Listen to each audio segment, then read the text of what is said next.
Chapter 596.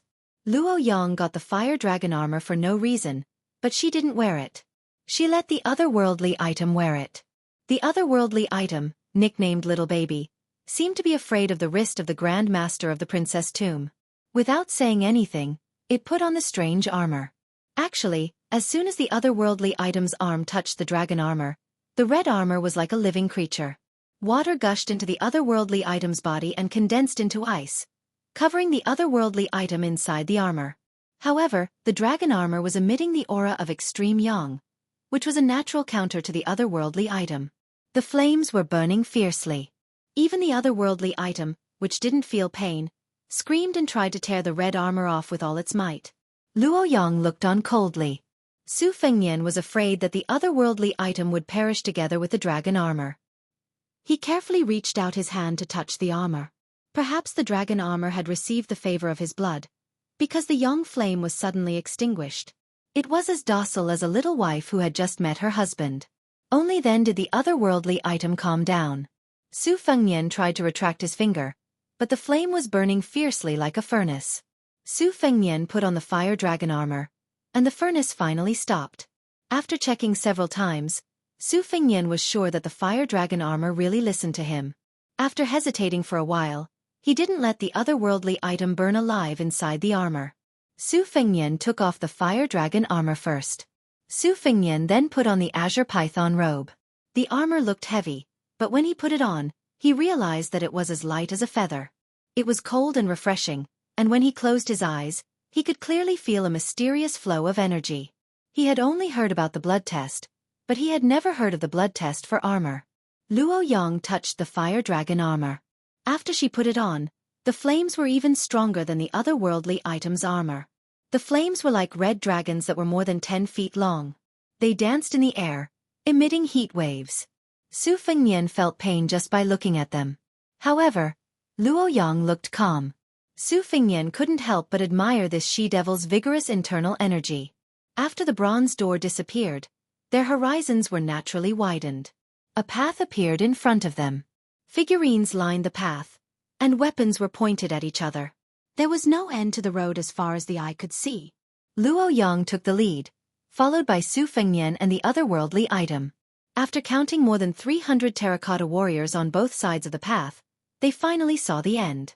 On top of the 9 steps, there was a dragon throne with a white corpse sitting on it.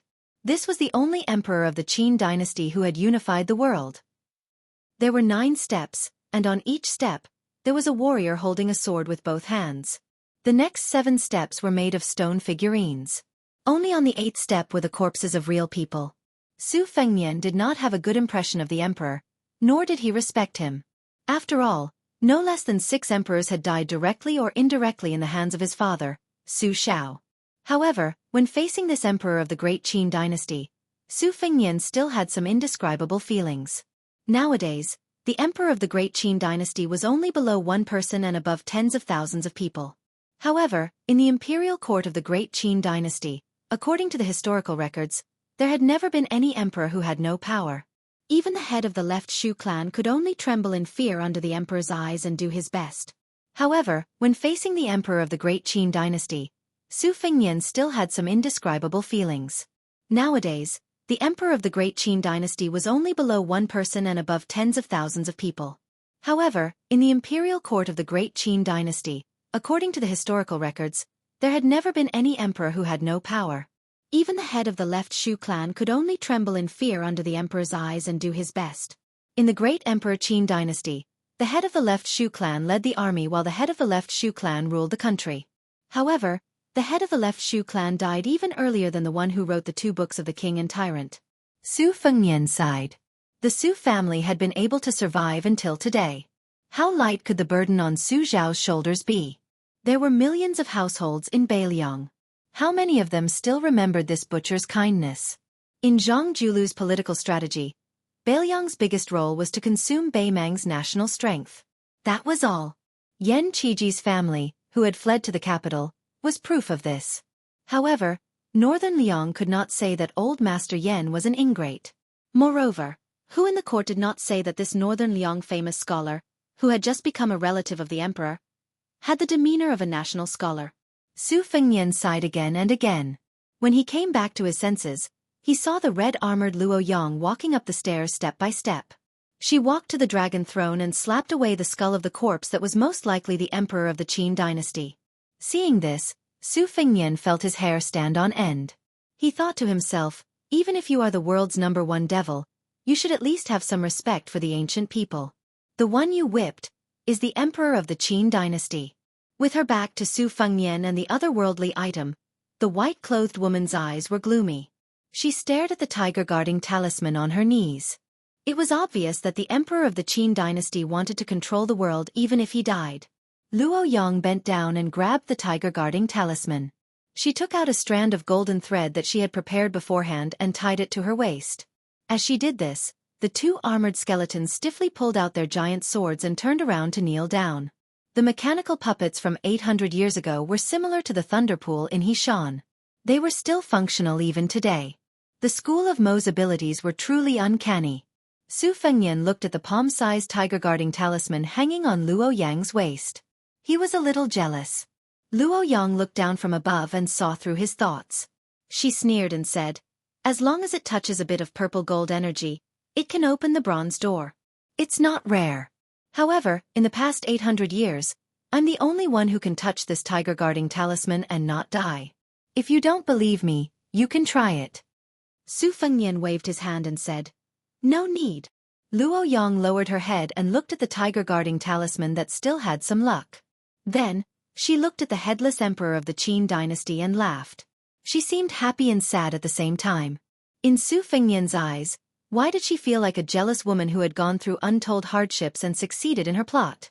You're not Qin empresses who had to be buried in the same grave. Why are you happy? Luo Yang picked up the skeletons and threw them down the stairs. They smashed under Su Fengnian's feet. She sat on the dragon throne and took a deep breath. Her eyes were shining brightly. She held the tiger-guarding talisman in one hand and slowly uttered 2 words. The world. Luo Yang closed her eyes and smiled.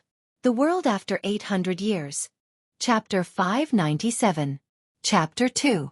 Chapter 3 will be uploaded in the wee hours of the morning, and will not be included in tomorrow's update.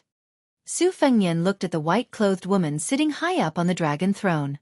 Compared to when he first met Luo Yang in Dunhuang City, she was even more unfamiliar. However, since Luo Yang was shrouded in fog, it was not a big deal. Su Fengnian looked left and right.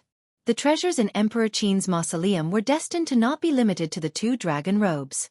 There was also a country-guarding tiger talisman and 2 sets of witch armor that were different from talisman armor. Su Fengnian believed that there would be some other things of a larger scale. Unlike the thin air outside, although the inside of the mausoleum was gloomy, it was not suffocating. The otherworldly item was naturally like a fish in water, inhaling deeply and exhaling very little. It was as if a single breath of air could increase its power. The joyful expression became more joyful, and the sorrowful expression became more solemn. Luo Yang sat on the dragon throne with both hands clasped on the dragon throne and closed her eyes to rest. Su Fengnian passed through the figurine formation, which was a huge formation of carriages and cavalry. When he stepped into the left room, an armory came into view. The bronze wares were rusty. Su Fengnian held a halberd head, wiped away the rust, and looked at it with rapt attention. As the crown prince of Bailiang, Su Fengnian's thoughts were far more profound than ordinary people's. Great Qin was in a transition period where the imperial army was flourishing with each passing day, and the imperial army was declining with each passing day. Axes and battle axes, which were worthy of being called Great Qin's military weapons, had gradually begun to fade from the stage of history. However, Great Qin's weapon craftsmanship had reached an unimaginable level. Su Fengnian put down the halberd head and grabbed an arrowhead. It was almost exactly the same as Bailiang's. It was relatively narrow and thin, and the arrowhead had extremely strong penetrating power. It was laughable that during the Spring and Autumn War, countries like Southern Tang were still using the 2-winged arrowheads that had been eliminated 800 years ago. The length of the arrowheads was far inferior to that of Bailiang, resulting in the lack of weapons. Su Fengnian hid the arrowhead in his sleeve, planning to bring it back for his master, Li Yishan, to take a look. He then picked up a bronze short sword and lightly rubbed the blunt edge with his thumb. A relatively stable metallographic pattern appeared. In the military books, it was said that Great Qin smelted metal and tin, and its aura was like the clouds and smoke. Su Fengnian couldn't help but sigh at the magnificence of Great Qin's military strength. He raised his head and looked around. There was a willow leaf short sword from the ancient western Shu, a boot-shaped battle-axe from the land of Tang Yu, a T-shaped peck from the southwestern barbarians, and a complete set of armor and smashing weapons from the northern grasslands. There were so many types of weapons, and it could be said that all rivers flowed into the sea. This was indeed the boldness that only a huge empire could have. Su Fengnian turned his head and saw Luo Yang with a gilded tiger talisman hanging on her waist. Behind her were two witch armor puppets. Luo Yang said calmly, "Those ordinary famous swords of Great Qin are no longer suitable to be used today. However, there are a few short swords that are made of flying rocks from outer space. They are similar to Li Chuangong's wooden horse. If you don't mind, you can take them with you." Su Fengnian followed the direction Luo Yang's finger was pointing and found 3 ancient black sword sheaths that were unique to Great Qin. He pushed the sheaths and looked at the swords. They were all filled with awe-inspiring sword energy. He tore off a piece of his robe and used it as a belt. He put the 3 swords into a single sword sheath and tied it to his back. Luo Yang sneered, "The treasury is on the right. The golden sand inside is piled up like a mountain. If you have the ability to move mountains and overturn seas, you can give it a try." Su Fengnian smiled, "I can't move it, and I won't leave it for Bei Meng. I'm going to destroy it before I leave the mausoleum. You won't stop me, right?" Luo Yang did not comment. Su Fengnian headed towards the treasury on the right. As far as his eyes could see, everything was golden. Su Fengnian turned around and suddenly asked, "Can the Zhong and Lu families still enter?" Luo Yang smiled, "I actually hope that they can enter." Su Fengnian asked, "When the time comes, can you make it so that they can't leave?" Luo Yang played with the tiger seal in one hand. Su Fengnian saw from the corner of his eye that her hand was dyed with a golden radiance by the tiger seal. Countless golden threads encircled her arm, then seeped in and disappeared. Su Fengnian pretended that he did not see it. He asked curiously, "The mausoleum of Emperor Qin that we saw, is it the complete picture?" Luo Yang stamped her foot and sneered, "There are still 3 levels below. The first level is the messy treasury, the second level is the coffin, and the last level is the glyph array that supports the entire mausoleum. There's no need to look at the next level. There's nothing to see in the empty coffin. If we go to the lowest level, you and I will both be seeking our own deaths." Su Fengnian said, "Then I'll go take a look at the next level. Wait a moment." Luo Yang calmly said, "It's time to go." Su Fengnian frowned. "You found the way?" Luo Yang's eyes were cold. "This is your job." Su Fengnian suddenly asked, "Where's that otherworldly item? Don't make trouble for us." Luo Yang did not answer. She was not reluctant to leave the treasury. She returned to the main mausoleum. This time, she did not sit on the dragon throne. Instead, she stared at the terracotta figures that had been buried with the emperor. Su Fengnian sat on the steps and thought about his escape route. Logically speaking, there was no way that the mausoleum of Emperor Qin would have arranged an exit. After the bronze door was removed, Luo Yang rode back to the Tai Yi sword. Rays of light exploded, and the lightning pool collapsed with a loud rumble, joining together with the He Mountain. Let alone Su Fengnian, even Luo Yang did not have the ability to open up a mountain.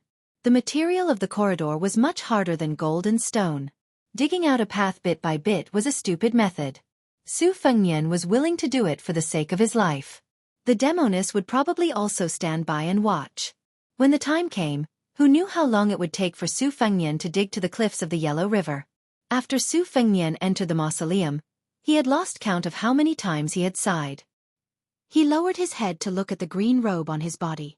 He took off his sword case and drew out a short sword to slash it a few times. There was not the slightest trace of a mark. When the tip of the sword touched the green armor, there was no scene of sparks flying. The green armor was like a sentient creature that knew how to use softness to overcome strength. It sank a little, and when the tip of the sword retreated, it instantly recovered. Chapter 598. Su Fengnian cast his gaze over and observed the 2 ancient witchcraft puppets behind Luo Yang that resembled the red armor of the talisman generals of the later generations. The iron armor wrapped around the bones of the generals. It was a pity that he could only observe them from afar and not up close. Su Fengnian had always been a meticulous person when it came to the unknown, as long as it didn't affect his work. What he needed to do now was to find a way to see the light of day again. However, this was similar to opening a bronze door. He had to rely on his intuition. A headless fly would fly around and never be able to get out. Su Fengnian appeared very calm and peaceful. He was not impatient at all. Fortunately, Luoyang did not rush him. He was like a wanderer returning home from a long journey, looking at his hometown inch by inch. As for the otherworldly item, it only cared about absorbing the thick filthy qi accumulated in the tomb for thousands of years to nourish its body. Su Fengnian was horrified just by looking at it. If he fought with it now, he would definitely die. He patted the sword scabbard on his knees and felt helpless. The level of a martial artist was very solid. It was different from the saints of the 3 sections. The difference of one level was like the difference between heaven and earth. As for the freaks like Han Diaoxi who were good at killing people beyond their level, they couldn't be reasoned with. Su Fengnian sat on the stairs in a daze. It was a blessing in disguise.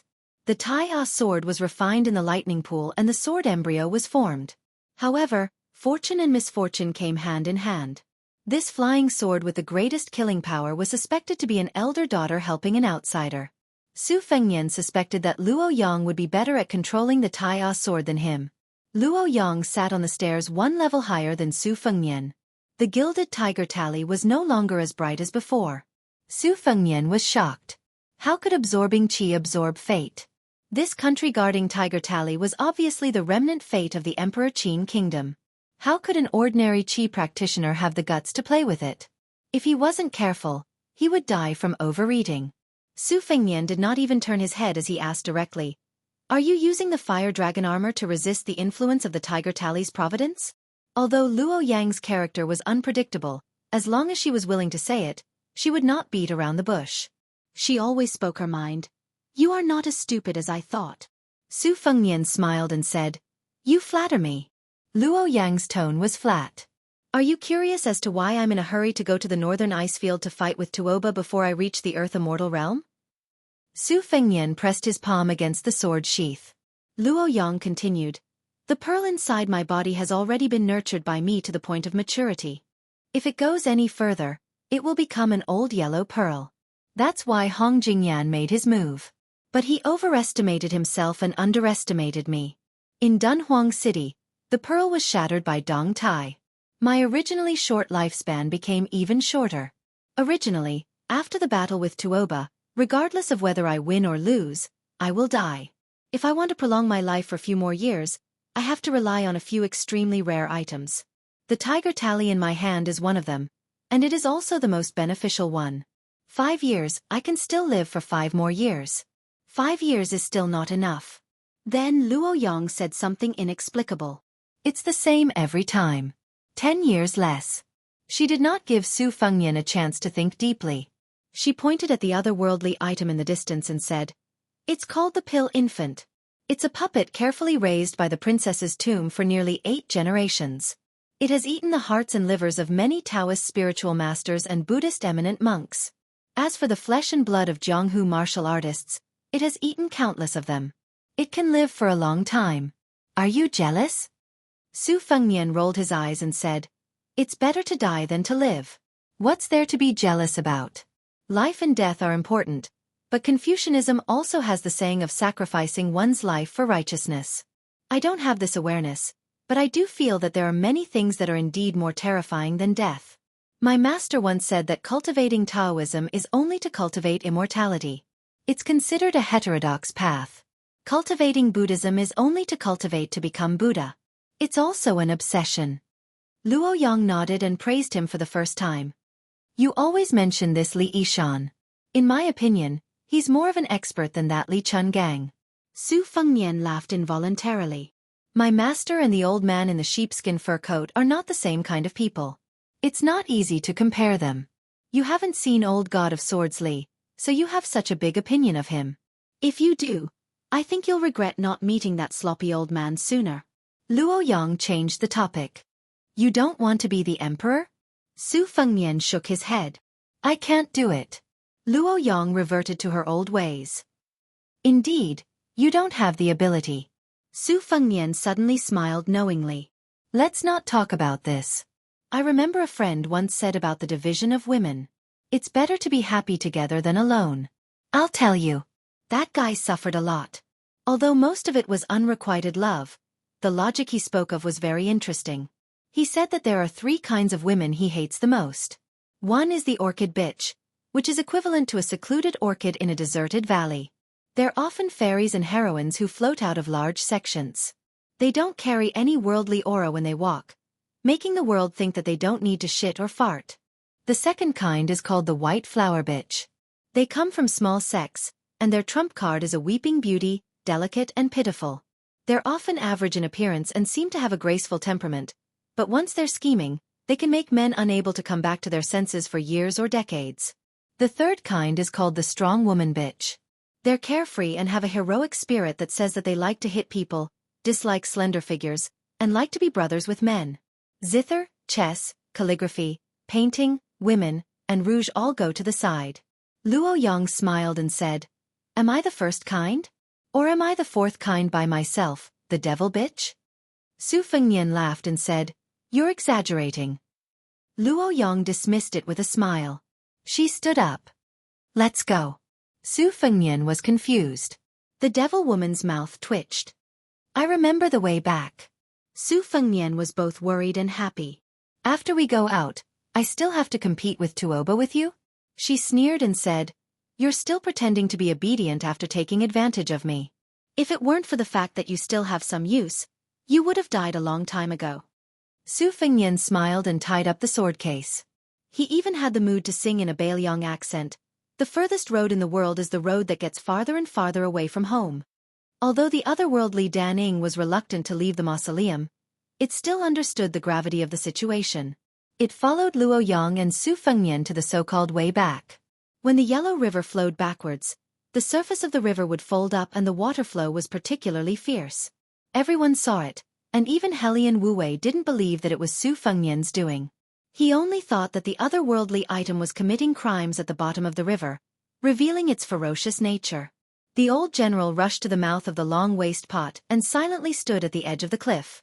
His eyes were gloomy. The water fiercely fell into the mouth of the valley, and the sound of the waves was so loud that the hoofbeats of the 1,000 Kung Bijuan horses following behind were covered. The mist soaked his clothes, and not long after, Helian Wuwei's clothes were soaked. The dozen or so riders in the lead came to the old general's side. After they dismounted, they didn't dare to say anything. Helian Wuwei retracted his gaze and turned his head to look at Zhong Shentong. The 2 foxes, who had been in the bureaucracy for dozens of years, looked at each other and smiled. Nothing needed to be said. Helian Wuwei was so angry that he laughed. He was annoyed that Zhong Shentong didn't help him when he was in danger. On the other hand, Zhong Shentong felt at ease. The otherworldly item had attacked without any warning. If the Kung Bijuan wanted to blame someone, it should be the princess's grave. It had nothing to do with the Zhong family. In the government, who didn't smile and hide a knife in their sleeves. It was already very kind of them to not hit someone when they were down. If you, old man Helian, dare to vent your anger on the Zhong and Lu families, the 2 of us are not soft persimmons that you can bully. Helian Wuwei couldn't wait any longer, so he had to lead the Kung Bijuan back. Zhong Shentong waited for a long time and met his brother, Zhong Liang, who came and went like a ghost, so they returned together. When the mountain closed, there was a mechanism to open the mountain again. After walking through the corridor that was no longer dangerous, the dragon wall flipped over. Luo Yang in white clothes and red armor, Su Fengnian in green armor, and the otherworldly item, the Dan Ing, followed the dragon wall out of the river and into the river channel. Su Fengnian put his palm on the left side of Luo Yang's back. A golden sword completely pierced the woman's heart. When the woman in white fell into the river, she turned her head and smiled. Chapter 599. Chapter 3. In the twilight, a young man in cyan armor sat cross-legged on the edge of the cliff that formed the shape of a woman's waist. Purple smoke rose from the river trough under his eyes. Behind him stood the 2-faced, 4-armed Dan Ing. Before entering the mausoleum, the 2 had been fighting fiercely, as if they were irreconcilable enemies. Who would have thought that these 2, who were full of evil tricks, would form an alliance in such a short time in the Emperor Qin's mausoleum without any communication? Their spearheads began to point toward the devil Luo Yang. This was also forced by the situation. Luo Yang could easily crush the 2 of them in her normal state. Whoever stood on the side of Luo Yang, other than asking a tiger for its skin, would have a good end? Before entering the mausoleum, Su Fengnian had wanted to kill Luo Yang. At that time, he had walked out of the corridor alone and returned. It was not because Su Fengnian had a bodhisattva heart, but at that time, even if Luo Yang had died in Mount He would have died in the mausoleum. It was not worth it. After that, he played a face-changing game with the otherworldly item. It seemed boring, but even if it was just a simple exchange of glances, it actually had the meaning of putting himself in the other's shoes. Later on, the otherworldly item absorbed the filthy death aura. Although Su Fengnian looked frightened, in his heart, he was actually happy that it had absorbed all of it. When Luo Yang opened the mountain and flipped the dragon wall, it could be said that Su Fengnian's most exquisite move of the unreasonable hand. It seemed unreasonable, but in fact, it was advancing step by step. Luo Yang considered everyone else to be beneath her. When she opened the mountain, she used the red dragon chi of the red armor to resist the impact of the tiger talisman. It should be known that the red armor was an item that recognized its master. This master was Su Fengnian and not Luo Yang. Luo Yang could borrow it, but Su Fengnian insisted on taking it back. What would the consequences be? In the mausoleum, Su Fengnian had teased the otherworldly nascent soul that had been burned by the flames after wearing the fire dragon armor, which had been partially confirmed. When the dragon wall rotated, Luo Yang was the first to rush out. At that moment, the otherworldly item spat out the filthy energy that had accumulated in its body and restrained Luo Yang's body. It tried its best to eliminate this great devil's inexhaustible aura energy. At the same time, Su Fengnian used the sword control technique to control the red armor. Just like the immortal immobilization technique in supernatural novels, he firmly nailed Luo Yang in the air. Just a moment was enough. In an instant, the sword pierced through Luo Yang's heart. In an instant, the big yellow quartz power traveled 400 miles and exploded in Luo Yang's body, trying to blow up her heart. If Luo Yang did not insist on bringing him to the extreme north to fight against Tuoba when Su Fengnian was testing her, it would have been a close shave. If Su Fengnian had not entered the Vajra realm, if she had already become an earth immortal, if the otherworldly nascent soul could not cooperate well, if any of these were missing, then the sword would not have been used.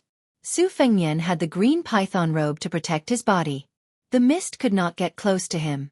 In his hand, he held the blood-stained flying sword, golden thread. He was puzzled. Why was she laughing when she fell into the river? Was she laughing at how she was so smart that she was almost invincible, but she failed miserably? Or was she laughing at how her heart was more vicious than a woman's heart? Su Fengnian said softly to the river, "The furthest way is to leave home. I have already told you. But no matter how far the road is, I am not afraid. What I am afraid of is not being able to return to Bailiang. I am very afraid of dying outside of Bailiang." Su Fengnian, who was carrying 3 swords on his back, stretched his body. He turned his head and asked, "Is it our turn to fight with our lives?" The otherworldly item looked at Su Fengnian with a compassionate face. It did not say anything and showed no sign of wanting to attack. This was strange. Su Fengnian asked, "I can roughly guess that the first time you attacked me, you coveted the big yellow quart, the remaining Buddha's golden blood, and the purple-yellow gas in my body. At this moment, you and I have a 70% chance of winning. 70% for you and 30% for me. However, my chances of escaping are not small. But with your greedy nature, don't you want to swallow me alive? If you succeed, your cultivation will skyrocket. The big consciousness Luo Yang will be dead, and the small consciousness will not be able to confine you. The sky is high and the earth is far away. You can live freely in this world with your little immortal body. If it were me, I would have made this deal long ago." The otherworldly item imitated Su Fengnian sitting on the edge of the cliff. It rested its chin on its hands and gazed into the distance. The fingers of its other hands were crossed on its abdomen. It was as compassionate as Xitigarbha Bodhisattva. Su Fengnian said self-mockingly, "Anyway, if you don't take the initiative to kill me, I won't make things difficult for you. The well water does not interfere with the river water. It is the best thing." The otherworldly item looked at Su Fengnian with its unchanged face and made a gesture of reaching out its hand. Su Fengnian wiped the blood on the gold thread flying sword. He did not react to the otherworldly item's mocking gesture. "Why are you laughing?" Su Fengnian, who was in a daze, and the otherworldly Dan Ing, who had been in a daze, turned their heads at the same time. They saw the white-haired old man appear behind them. He threw a book box to them and glanced at the number 1 otherworldly item in the princess' grave. He said expressionlessly, "I've brought it to you. I'm too lazy to ask about other things. I always felt that you shouldn't die here." Hellion Old Man's original intention was to go down the river and look for you for a whole night. Then, I'll take these things to Bailiang. It's also a way to explain to Su Xiao. Su Fengnian suddenly stood up and asked, "You don't want to ask where the big consciousness went? What is this green armor I'm wearing? Why didn't the Danning fight with me?" Chapter 600. The old man sneered impatiently. "Why do you have so many **T questions? I'm just a slave who can't control my own body. Hellion Wu Wei is the guest of the princess' tomb. If you want to ask, he's the one who led the cavalry to chase after you. This old man has a good relationship with that old man, and he has a good relationship with you as well. Anyway, he's not partial to either side. When the sun rises, this old man will return to the city. In the future, you'll have to fend for yourself. Don't push your luck and think that Grandpa will be your bodyguard. Our relationship hasn't reached that point." Su Fengnian bowed and said, "Thank you, Grandpa Chu." The white-haired old man showed a regretful expression and waved his hand. "Don't be so sentimental. Get lost." The black sword box with the 3 ancient swords was not big. He put it in the box together with the spring and autumn thunder. It was not suitable for him to go to the magistrate's mansion anymore. It was enough to let Hellion Wu Wei know that he didn't die in the Yellow River. As for the tomb robbing between the Zhong and Lu families, Su Fengnian didn't want to get involved. Whether they could find the dragon wall or not, it all depended on whether Zhong Shentong lived up to the name Shentong or not. The fire dragon armor and the tiger talisman in Emperor Qin's mausoleum had sunk to the bottom with Luo Yang. The mountain of golden armors had also collapsed after Luo Yang cut open the mountain. This huge project was 100 times more difficult than cutting the river. Su Fengnian flew to the other side of the Yellow River. While in the air, he lowered his head and looked down. The old man's clear voice came from afar. "If there's a chance, go to this old man's grave and propose a toast to old Huang. Tell that blockhead that if you compete with him in this life, you'll be the most convinced when you lose." Su Fengnian flew a few miles and noticed that the otherworldly item was following him. He stopped and asked with a frown, "What are you doing?" The red-robed core formation stage cultivator licked his lips and raised his hands stiffly, pointing at the green armor on Su Fengnian's body. Su Fengnian thought about it and weighed the pros and cons. This python robe was really not suitable for him to wear, so he simply took it off and threw it to the Da Hong Pao otherworldly item. Unlike the fire dragon armor and otherworldly items, the green python armor could help increase the cultivation of the Danning realm. Although Su Fengnian was a little regretful that he couldn't wear the green python armor back to Bailiang, it was better than showing off in Beimang. The green python armor was too eye-catching. Not to mention the others, the Princess Grave and the Devil Zhong Liang would be the first to target him. It was unknown how the otherworldly item had put on its green armor without taking off its red robe. Its 4 arms swayed as if it was dancing with joy. Su Fengnian felt that it was ridiculous. After laughing, he began to run forward. However, after a moment, he stopped and turned around. His murderous aura was thick as he said, "Do you really want to pester me? I have the spring and autumn sword. It's very suitable for me to kill a filthy thing like you. Don't think that you can easily win." The otherworldly item's red robe spun, and the 2 expressions of joy and sorrow kept repeating. Su Fengnian asked doubtfully, "You don't want to go back to the princess grave? Do you want to follow me?" The red-robed otherworldly item tilted its head and stared at Su Fengnian. Su Fengnian continued, "Do you want to use me as the most delicious tonic in the world? You don't want to kill me but just slowly nourish me?" The otherworldly item's sorrow expression turned into joy. The answer was obvious. Perhaps only Su Fengnian would do business with the red-robed core formation stage cultivator in this world. You can't monopolize the benefits. If I take you with me, I won't be able to live in peace. It's almost the same as me wearing the green python armor. The otherworldly item covered half of its face with one hand and made a throat-slitting gesture with the other. Su Fengnian was so angry that he laughed. "Do you really think that I'm an immortal? Do you think that I can know what you're talking about just by making a few gestures?" Every time the otherworldly item thought, it tilted its head and moved sluggishly. Then, it pointed at the dragon wall of the Yellow River and drew a big circle. It repeated the throat-slitting gesture and drew a small circle.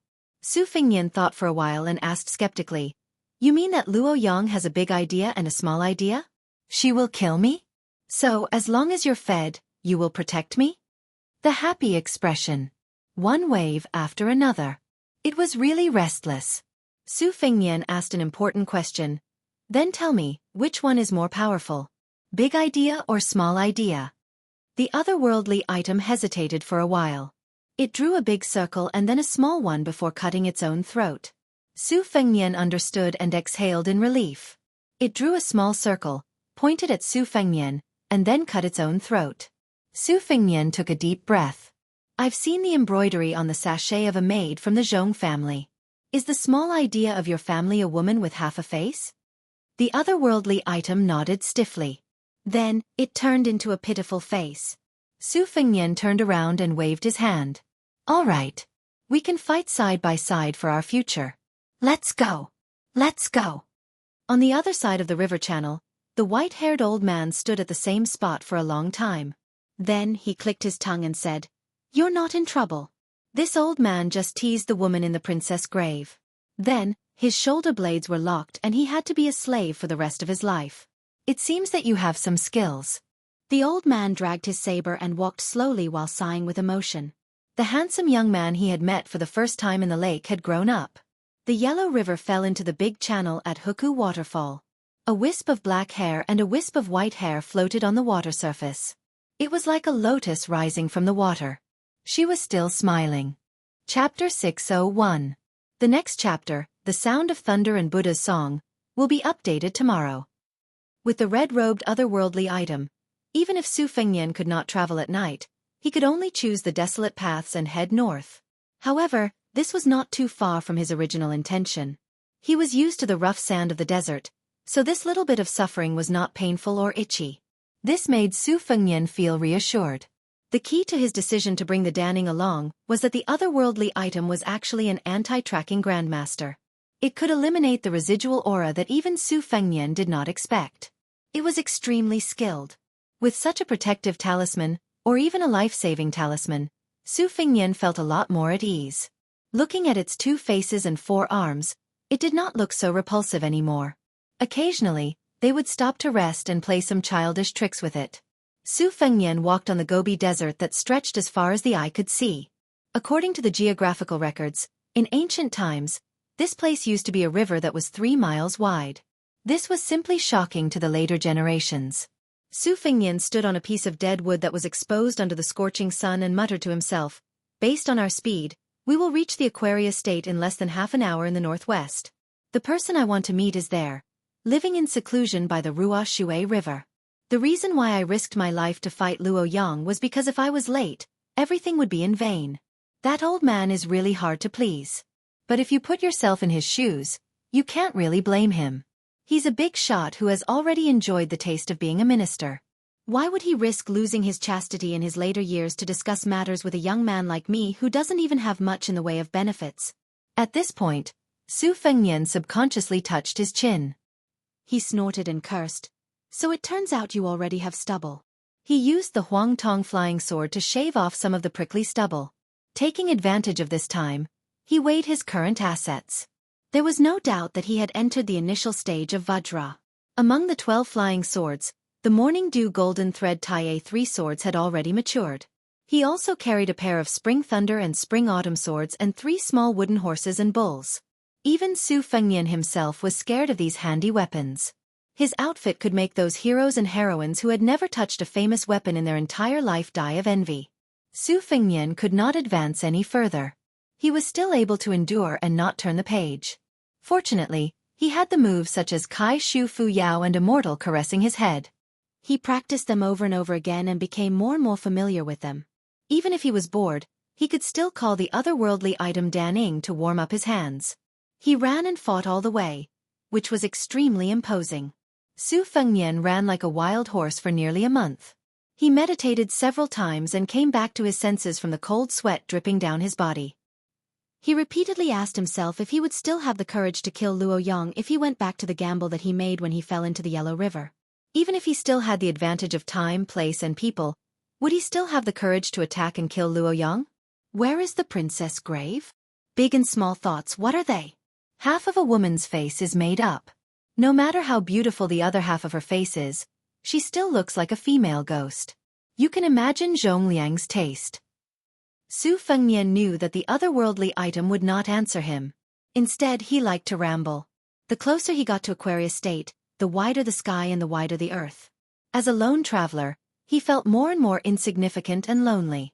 Sometimes, the otherworldly item would disappear from his sight from time to time. Therefore, the journey was not too boring. For this trip to Bei Mang, he had initially followed the fish dragon gang. Then, he brought along Tao Manwu. Later on it was Lu Chen. Now that he brought along the otherworldly item Dan Ing, it was the easiest journey. Its strength was not ordinary and Su Fengnian did not need to be responsible for its life or death. There was a large river at the border of Aquarius State called the Ruo River. It was said that the water was so weak that it could not float. Su Fengnian finally arrived at the Ruo River.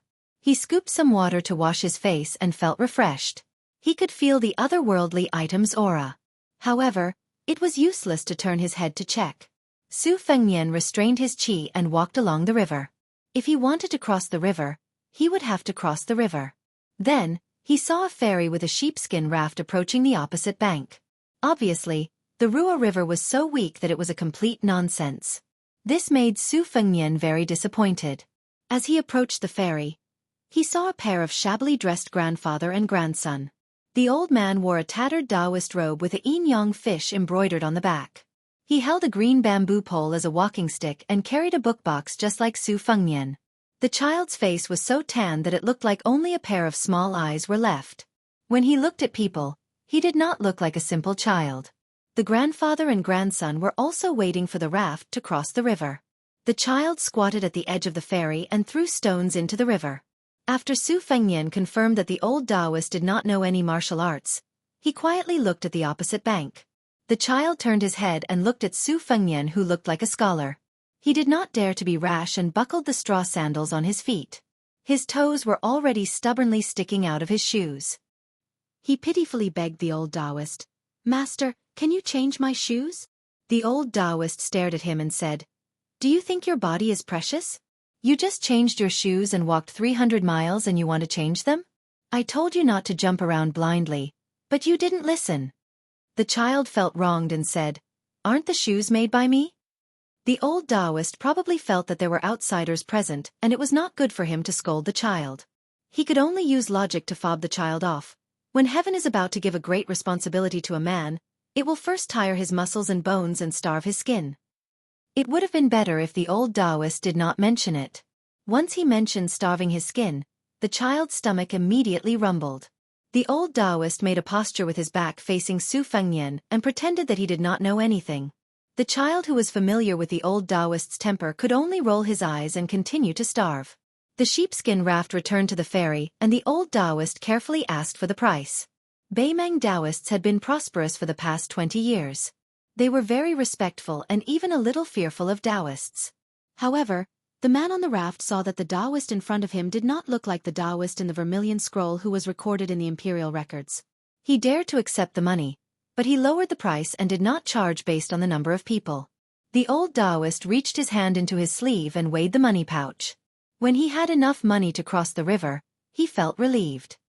He then gave Su Fengnian a look and told the man on the raft that the three of them would travel together. This could be considered a favor to Su Fengnian. The man on the raft was well aware of the situation, but he could not expose the truth. He just muddled through and gave the old Taoist some face. When they boarded the raft, Su Fengnian nodded at the old Taoist. The old Taoist gently shook his sleeve, indicating that Su Fengnian did not need to pay attention to this small matter. The Ruo River was not as turbulent as the Yellow River. The river was still and clear. The child was naughty. He leaned on the edge of the sheepskin raft and reached out to grab some water. Then he screamed and suddenly leaned back. He bumped into the old Taoist and almost fell into the river. The man looked at him angrily. He did not earn much money from this transaction. If someone fell into the river, it would cause a lot of trouble. How could he be happy? The child pointed at the river with a trembling finger and stammered, "There's a water ghost." The old Taoist felt that he was being nosy and scolded loudly. "Children do not speak of strange forces and chaotic gods." The old Taoist's mouth was full of Confucian classics. If he was not wearing a Taoist robe, he would really be a pedantic old scholar. After the child recovered from his shock, his face turned red. It's really a water ghost. It's wearing a red dress and it's a female ghost. Su Fengnian caught a glimpse of a red robe from the corner of his eye. It was like a red carp swimming near the raft. In a flash, it was stuck to the bottom of the sheepskin raft. The old Taoist obviously did not believe the child's solemn vow and angrily shouted, "Shut up!" Chapter 602. The child kicked the raft angrily. Fortunately, the man on the raft did not see it. Otherwise, he would have increased the price. When they reached the shore, Su Fengnian took out some silver and threw it to the man. The old Taoist was stunned for a moment before he smiled and did not refuse. The dark-skinned child was probably frightened by the red-robed female ghost, so he jumped off the raft and fell flat on his face. The old Taoist was helpless. The three of them walked to the simple ferry. As they were all from the southern dynasty, the old Taoist felt lucky to meet someone from the same hometown. He cupped his hands and bowed slightly. "I am Taoist Jiu Wei, the supervisor of Yenyang Temple. My name is Luo Pingyang. You can call me by my name." Su Fengnian cupped his hands respectfully and returned the greeting. "Greetings, Supervisor Luo. I am Xueqi." Taoism and Buddhism were similar. There was also the saying of the jungle. This was especially true for Northern Mang's Tao and Virtue sect. Their power gradually swayed over the three sections. Normally speaking, as a Taoist monastery's great figure, the position of supervisor could be counted on one's fingers. One must possess great merit and virtue to assume. They also had to be proficient in abstinence and ritual, as well as exorcising ghosts. However, judging from the Taoist's attire, Su Fengnian knew that this was probably a supervisor of an unknown small monastery. It was hard to say if that Yenyang monastery even had 10 Taoists. At this time, Su Fengnian was carrying a book on his back. His clothes could not be considered beautiful, but they were clean and neat. His face was also elegant and handsome. In terms of bearing, Taoist Luo could not compare to him. It was no wonder that the old Taoist wanted to befriend him. Logically speaking, there should be a wine shop near the ferry. As expected, the child said excitedly, "Master, there is hope there." Hope was the straw pole commonly used in small wine shops. The pole was hung in front of the shop to attract customers. The old Taoist was embarrassed. If there were no outsiders and he knew his disciples well, he would not need to puff himself up at his own cost. He only needed 2 bowls of water to deal with it. The money to cross the river was paid by the young master. If he sat down in the wine shop, he would not have the face to let the strange scholar spend it. However, if he paid for it himself, he would not be able to go to the Tao de Sec's water and land temple after a few bowls of wine. Su Fengnian understood the ways of the world. He immediately said, "After walking for half a day, we have walked for almost 100 miles. We are in the middle of nowhere. If Supervisor Luo doesn't mind, would you like to sit with me? It just so happens that I also believe in old Huang's teachings. Unfortunately, I don't know much about most of them. I hope that Supervisor Luo can help me clear up my doubts." The old Taoist smiled and said, "Young Master Su is interested in Tao. It is a good thing." As they walked slowly, the child secretly sized up this foolish but rich young master. The old Taoist gave him a chestnut and then said to Su Fengnian, "The root of the world is Tao. However, my knowledge is shallow and I dare not boast. I only know a thing or two about the meridian flow and the 8 methods of the spirit turtle. I only know a little about the Tao of refining qi and cultivating dan." Su Fengnian nodded. The group of 3 sat down at a greasy table outside the tavern and ordered a jar of wine and a few kilograms of cooked beef. In the Liyang dynasty, many taverns did not allow the private sale of beef, and slaughtering pigs and cows without permission was even more of a violation of the law. However, in Northern Mang, there were no such misgivings. The child wolfed down the food. Even if his master was angry, he didn't care. The old Taoist still felt sorry for this disciple of his who had a lot of problems. He smiled apologetically at Su Fengnian and was more reserved. He took a sip of wine and tore a piece of beef into his mouth. His mouth was filled with the fragrance of wine and meat. The old Taoist, who finally tasted meat, was intoxicated. Su Fengnian took down his bookcase and drank slowly. The child looked up and said vaguely, "Master, why are you not in the mood to recite poems and sing songs today?" The old Taoist laughed and scolded, Do you think you are in the mood for poetry because of your gluttony? There is no end to it.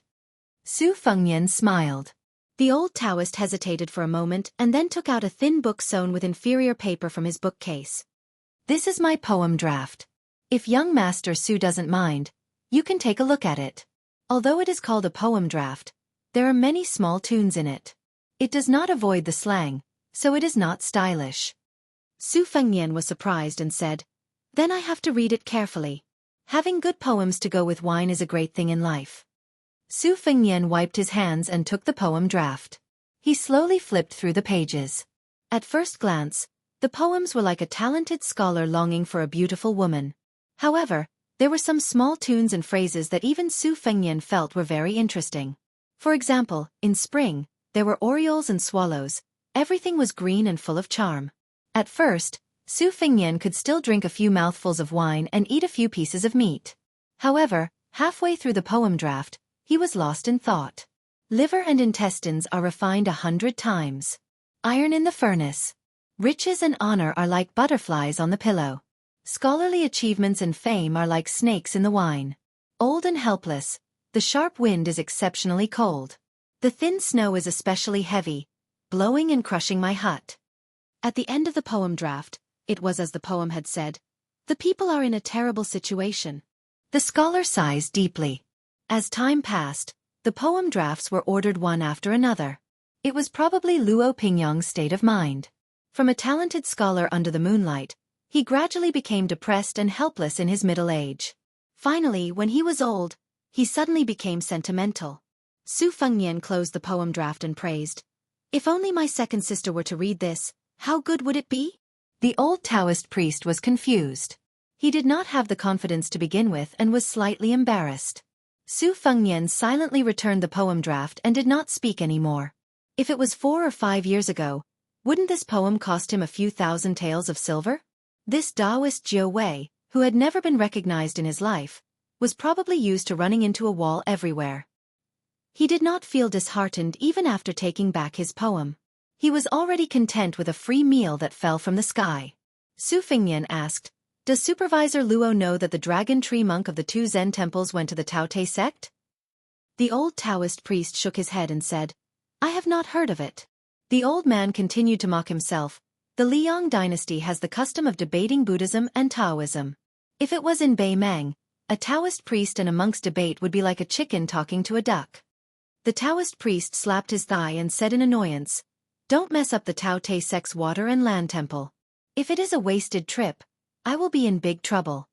The child curled his lips and said, You are in big trouble. The old Taoist priest pretended to hit him and the child shrunk his neck. After eating and drinking to their heart's content, they found out that Su Fengnian was also going to the northwest of the Aquarius state and would have a meal along the way. The 3 of them set off together and walked until dusk. It was still desolate and there was no place to stay. They could only use the sky as their blanket and the ground as their bed. After lighting a bonfire, the child was tired and went to sleep early. The old Taoist priest did not forget to say, A foolish child does not know what is good or bad. After that, Su Fengnian asked a few superficial questions about Taoism.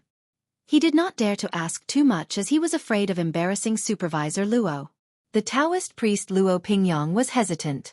After making up his mind, he suddenly asked Su Fengnian, There is something that I don't know if I should say it. Su Fengnian smiled and said, Say it, Supervisor Luo. The Taoist priest gritted his teeth and said in a low voice, When I was young, I learned the Qi observation technique from a Zhenren. Looking at your face, it seems that someone close to your family has gone there. It is either surnamed Song or Li. If possible, I advise you to return home. Su Fengnian was stunned and did not speak. The old Taoist priest sighed and said, I am not very accurate.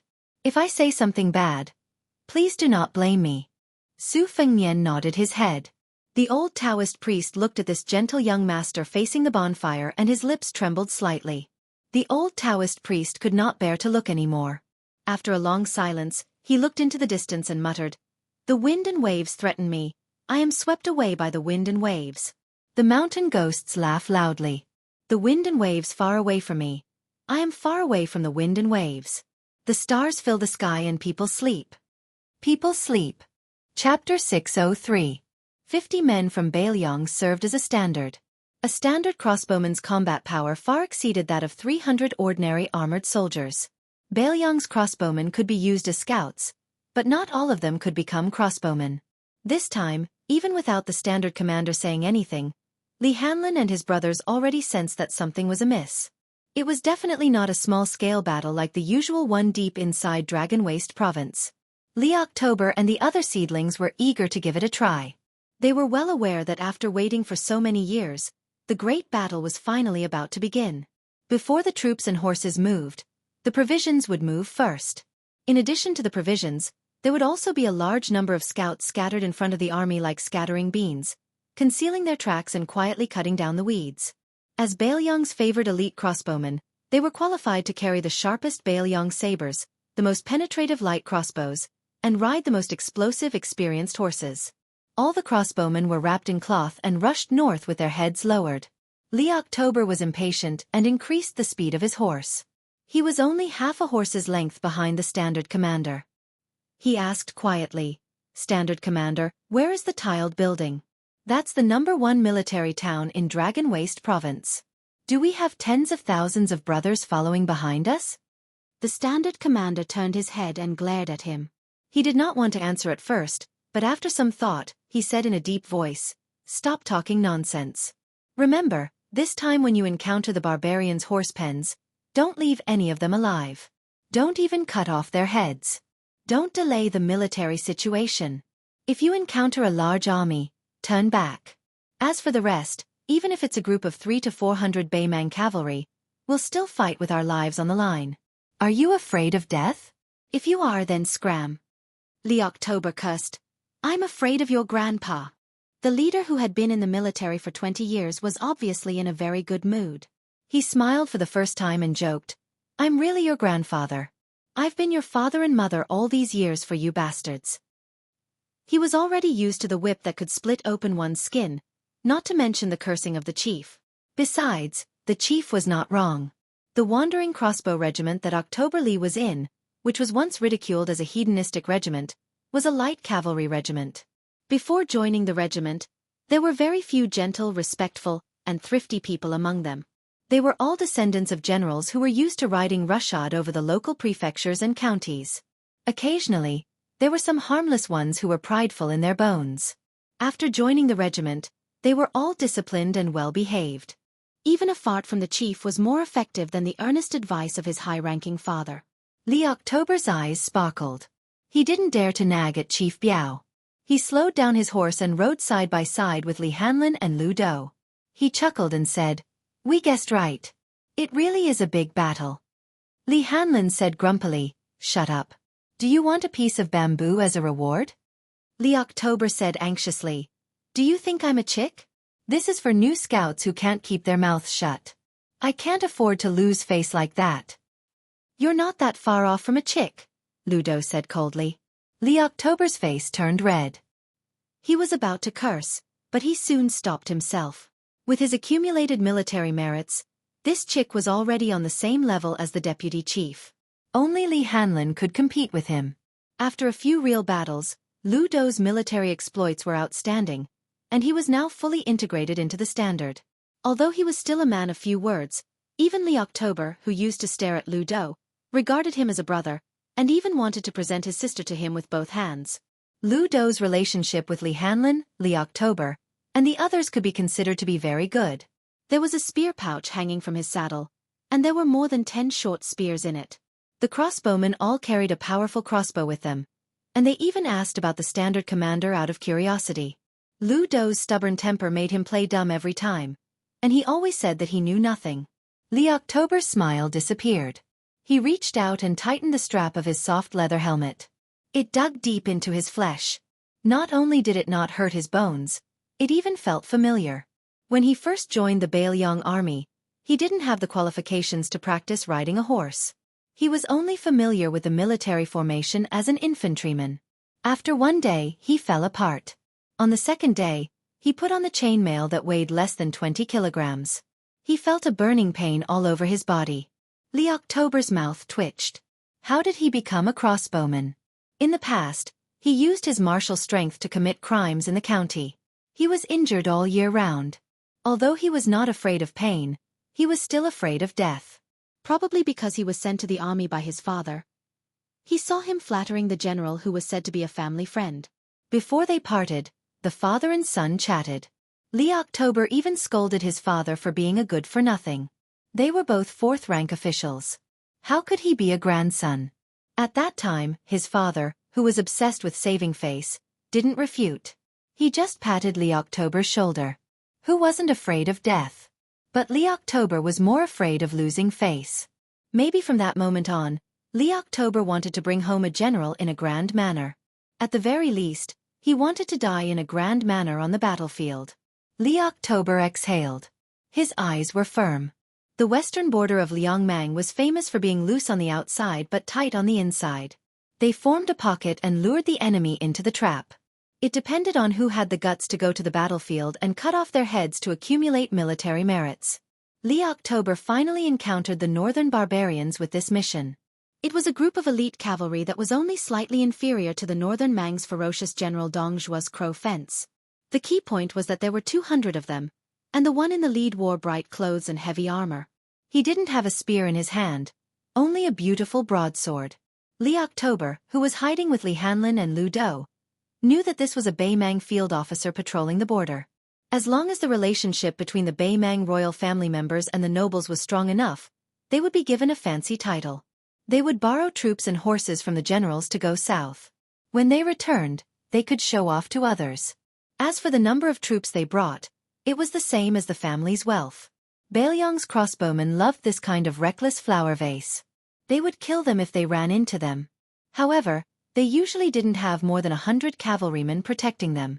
The 3 cavalrymen who were the first to investigate the situation didn't dare to act rashly. Li Hanlin was the sergeant, so he ordered Li October to go back and report the situation. He and Lu Dou continued to watch from afar. Both sides of Liangmang had their own secret signals. Their whistles were similar to the chirping of birds. However, after 20 years of confrontation, they had learned more or less everything. They had to communicate with each other in all kinds of strange ways. Compared to the jokes made by many lousy scouts during the spring and autumn period, they couldn't be mentioned in the same breath.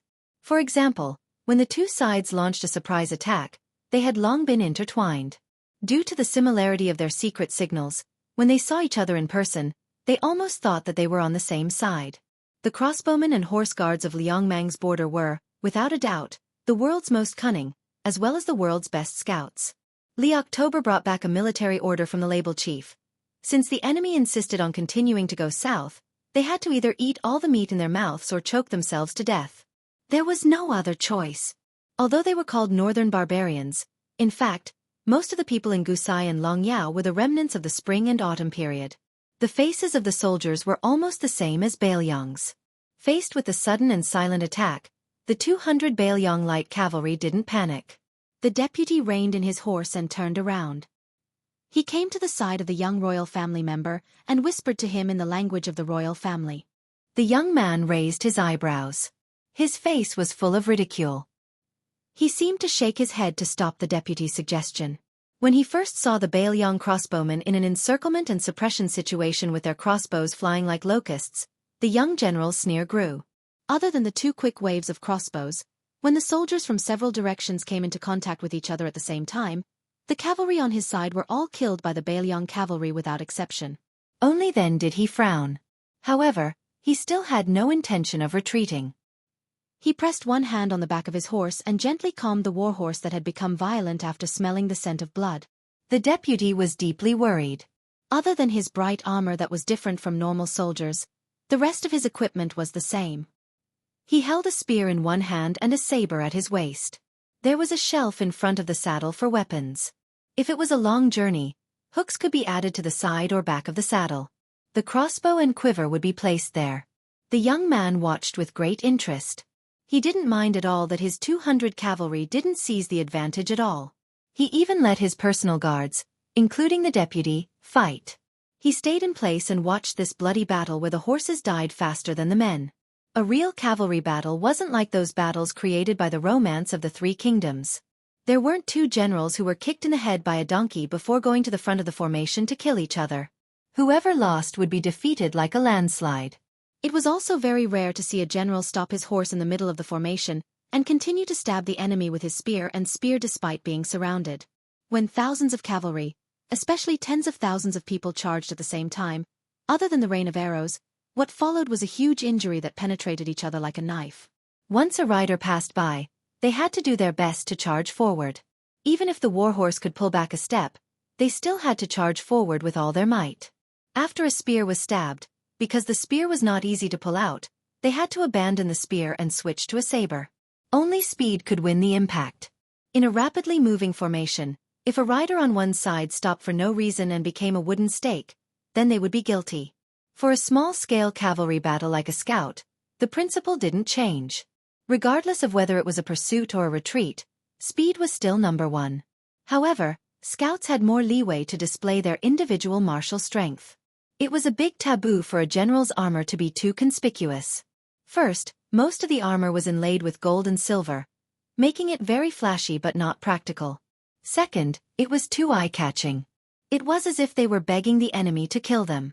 This member of the imperial tent, whose surname was either Yelu or Murong, didn't have this awareness at all. Very quickly, two Baelyang crossbowmen, who looked like sergeants, tore through the already thin formation and charged forward. The young cavalry general wasn't in a hurry to draw his blade. He waited until a Baelyang blade chopped down before drawing his blade. Like a shocking rainbow, the bold blade knocked away the cold blade and took the opportunity to cut off the crossbowman's arm. He then lifted it up and cut open the crossbowman's neck. Blood flowed like a stream. He didn't stop and cut off his cheek. His majestic horse didn't move. In an instant, the dead sergeant's horse brushed past him. Before he put away his blade, he didn't forget to use the tip of his blade to lightly poke and push the undying sergeant's corpse off the horse. He didn't even look at the corpse. The series of continuous moves were very flashy, but in the end, he still killed someone. He had a high level of martial arts, which far exceeded the scope of cavalry, so he had the qualifications to do so. He shook his wrist and performed a beautiful spinning blade. Using the language of the southern dynasties, he smiled faintly and said, "It's also the world's most famous curved blade." It turns out that the Baelyang blade is only so. Chapter 604. Horse battles emphasized speed and forsaking swords for sabers, especially Liang Mang's standard sabers. Both sabers had a slightly curved back and used the charging force of the horse to push out. When it came into contact with the enemy's body, the blade could instantly create a huge and continuous curved slide. Its cutting power was amazing, and even if it accidentally cut armor, it would not be easy to drop it. This was an effect that a straight-back saber of the same weight could not achieve. This was also the reason why Baelyang sabers were so famous. A Baelyang saber's curvature, thickness, and weight were all almost perfect. Baymang sabers were almost completely copied Baelyang sabers, except that the blade was longer and the curvature was greater. Of course, a straight-back saber was better when fighting on foot. However, whether it was Baelyang's 300,000-strong cavalry or Baymang's men who could control bowstrings, who didn't use cavalry to resolve all battles, the battle was on the verge of breaking out, and no one could escape. Both sides only had 300 people, and their formation was far from solid. Because Baelyang crossbowmen had taken the initiative to launch a sneak attack, they successfully killed 30 or so Baymang cavalry. The latter could not immediately gather their forces on the front lines, and when the second wave of contact occurred, there were still 60 or so Baymang cavalry who could not use their sabers effectively. Therefore, in the battle after that, it was still the Baelyang crossbowmen who had the advantage. According to White Shirt Chen Jibao's famous military strategy, the accumulation of advantages was done bit by bit. As long as the general did not make any big mistakes, the outcome would be decided from the start. The Baymang royal squeezed his horse's belly. The warhorse was of excellent quality and had shocking explosive power. In an instant, it entered a peak charging state. With one saber, it split a Baelyang crossbowman and his horse in half. The speed of the saber and the strength of the saber could be seen. The battle was not as noisy as the commoners imagined, only deathly silence. It was like this when people were killed, and it was even more so when people fell off their horses. Li October's eyes were completely bloodshot. In terms of individual strength, the crossbowmen were a level higher. However, after the young Baymang general joined the battle, he easily left behind 7 or 8 Baelyang cavalry corpses wherever he went. The crossbowman pulled out a saber from ahead and charged without hesitation at the young Beimang cavalry general. In every battle to the death, the general would die first, then the lieutenant, and finally the sergeant. This was the law of Beiliang. He was the highest official here, and there was no reason not to die. If he had only been fighting for the title of an official all these years, he would have become a general long ago and retired to the northern Liangzhou county outside the border to enjoy his retirement. After brushing past each other's shoulders, the cavalry general, with his saber and saber. This Beiliang cavalry general. Not only was the area between his thumb and index finger dripping with blood, a large chunk of flesh was even hacked off from his shoulder by a northern Mang blade. However, this old soldier still hacked down a northern Mang cavalry behind a youngster in passing. After rushing out several dozen steps, he turned around and continued his charge.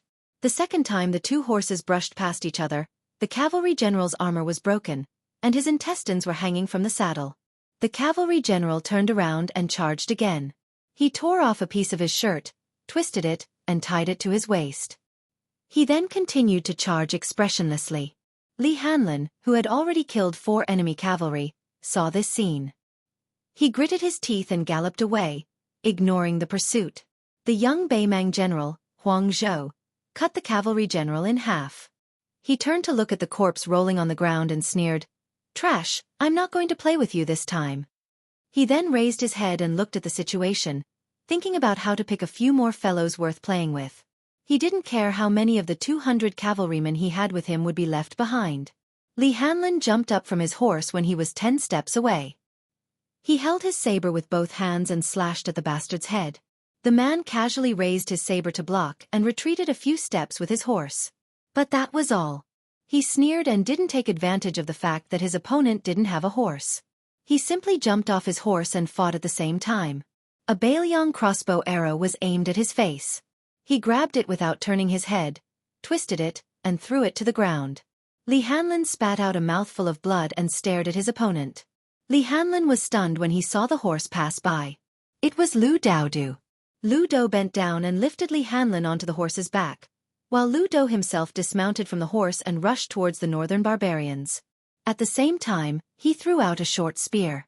The young man who killed the crossbowman didn't use his saber. He was very conceited and wanted to grab the short spear. Unfortunately, he didn't succeed. The short spear cut through his palm and stabbed toward his eyes. He hurriedly turned his head and scratched his cheek. Lu Daodu didn't engage in close combat. He kept a distance of 20 steps. He squeezed out a gloomy smile and said stiffly, "I'll play with you." The second spear was thrown. It was even more powerful. The general didn't dare to be careless. He dismounted and swatted away the short spear with his Beimang saber. His arm was numb and sore. That damned Beiliang soldier fought with his bag. Not only did the short spear in his bag fly toward him, he even had the time to pierce the bodies of the Beimang cavalrymen around him. Without exception, he killed them all by breaking their skulls. He even had the ability to leisurely hunt from 20 steps away and pull back a few short spears. Chapter 605. The Beimang young man who failed to gain any advantage was furious. He couldn't care less about his demeanor and wanted to fight in close quarters to chop this nameless soldier into pieces. He was a warrior trained by a top master after all. He paid the painful price of a spear piercing through his shoulder in exchange for a chance to get close. When he was 10 steps away, the Mang Dao's aura surged, not giving him a chance to throw the spear. The scout was startled and then smiled. He pretended to be surprised. Then he smiled sinisterly, as if he had succeeded in his scheme. The young man who wasn't stupid knew that something was wrong, but he didn't want to believe that a crossbowman who only knew some small tricks could be so powerful. He still insisted on getting close and attacking quickly. Lu Dou didn't pick up the short spear in his bag anymore. He used one hand to block the sharp Beimang saber that could pierce through armor. The young man from the royal court was delighted and suddenly chopped down with all his strength. It didn't move at all. Lu Dou twisted his wrist and broke the carefully crafted Beimang saber. Then he punched the opponent's abdomen and smashed his intestines. The Beimang young man who was supposed to have a meteoric rise under the protection of his family lost all his fighting power on the spot. Lu Dou spread out his hands and grabbed the enemy's arms. Then, he tore the unknown young general into 2 halves. Blood sprayed all over Zhong Tongzi. Lu Dou kicked the corpse away. He didn't wave his hand to wipe away the blood, nor did he pay attention to the newly dead man. He turned back and continued to enter the battlefield. In this bloody battle, the Biao leader and the deputy Biao leader died together. None of the 200 Beimang cavalry escaped. They didn't have time to send a message. Sergeant Li Hanlin became the temporary leader. Lu Do silently picked up all the short spears and buried the Biao leader with Li Shiyue. He then stood behind Li Hanlin. Li Hanlin said calmly, "The wounded have returned to the south. The other 36 people and I will pick the horses and continue to the north. If I die, Lu Do will lead you to the north." This kind of scout war, where one side was destined to be completely wiped out, happened one after another on the front lines. 3 days later, in Beimang's #1 strategic town in the south, the 18,000-kilowatt army, led by Honggu En, a young and strong man who seemed to be on par with Dong Zhuo this year, marched out of the city and engaged in a large-scale cavalry battle against the Longxiang army at the vast green tile basin. Honggu En was just over 40 years old. He was elegant and had a scholarly air, but he was extremely ruthless and decisive in commanding his troops. He was unwilling to defend the city and wait for reinforcements. He vowed to annihilate the invading enemy in one fell swoop. It was only when the troops were about 30 li away from the tile building did Honggu En find out that it was the 10,000-man Longxiang army. However, after this Confucian general finished strategizing, he told the valiant generals under his command to wait respectfully for good news. He then sat on top of the city wall and set up a chessboard, chatting and laughing with a national chess player. The Huazhu army was twice the size of the Longxiang army. How could he not win? Honggu En was certain that once they won on the chessboard, they would also win outside the city. It would definitely become a story that would last for all eternity. The green tile basin was extremely advantageous for cavalry to charge.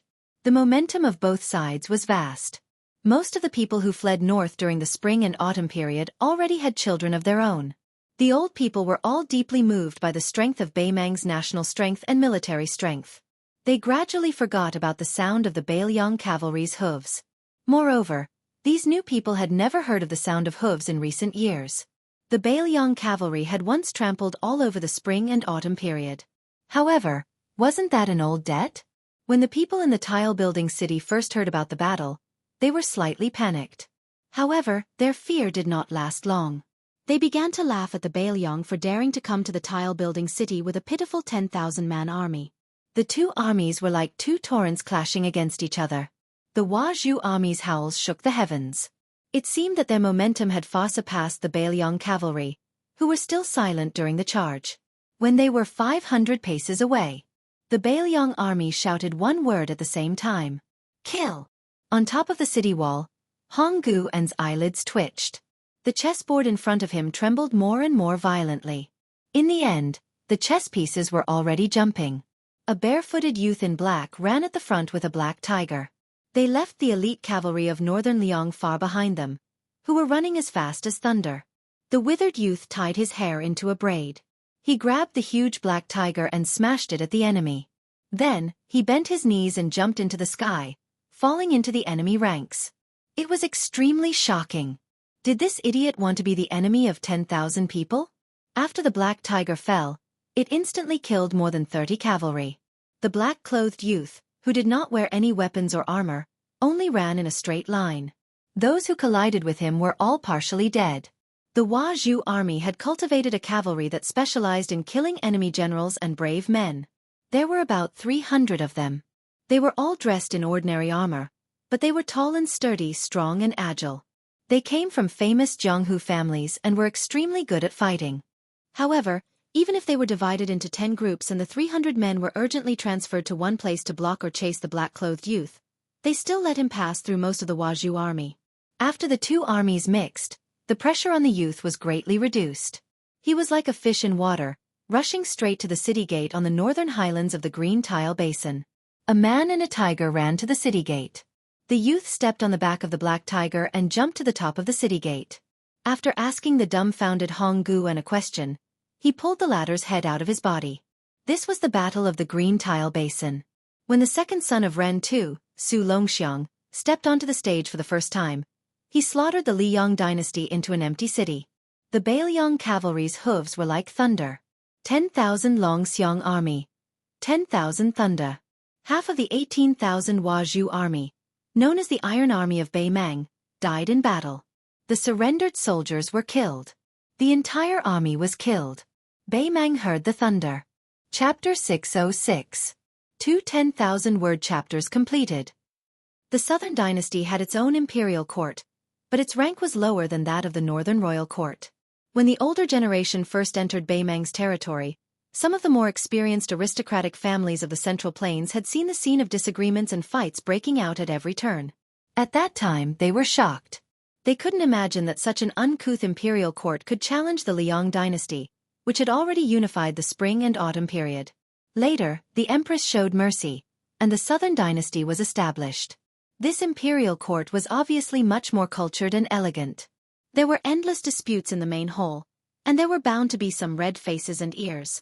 However, for more than 10 years, there had never been a quarrel like today, to the point where it was about to turn into a fight. All of this was due to the new smoke rising from the southern border. The 10,000 Dragon Elephant Cavalry first slaughtered the strategic border town of Tile Building. If they had stopped after winning the first battle, it would have been fine. Then, under the leadership of the second son of the king of Bailiang, they made a detour and raided the next strategic town, Gentleman's Pavilion. The 6,000-long Xiang army unexpectedly defeated 8,000 soldiers and horses. The two major defeats of the Southern Dynasty were already an indisputable fact. The situation was not only hot, but also painful. Except for Zhong Shentong, who didn't dare to return, the other generals who held authority all kept silent. Occasionally, they would exchange glances in the hall, then slightly shook their heads and sighed.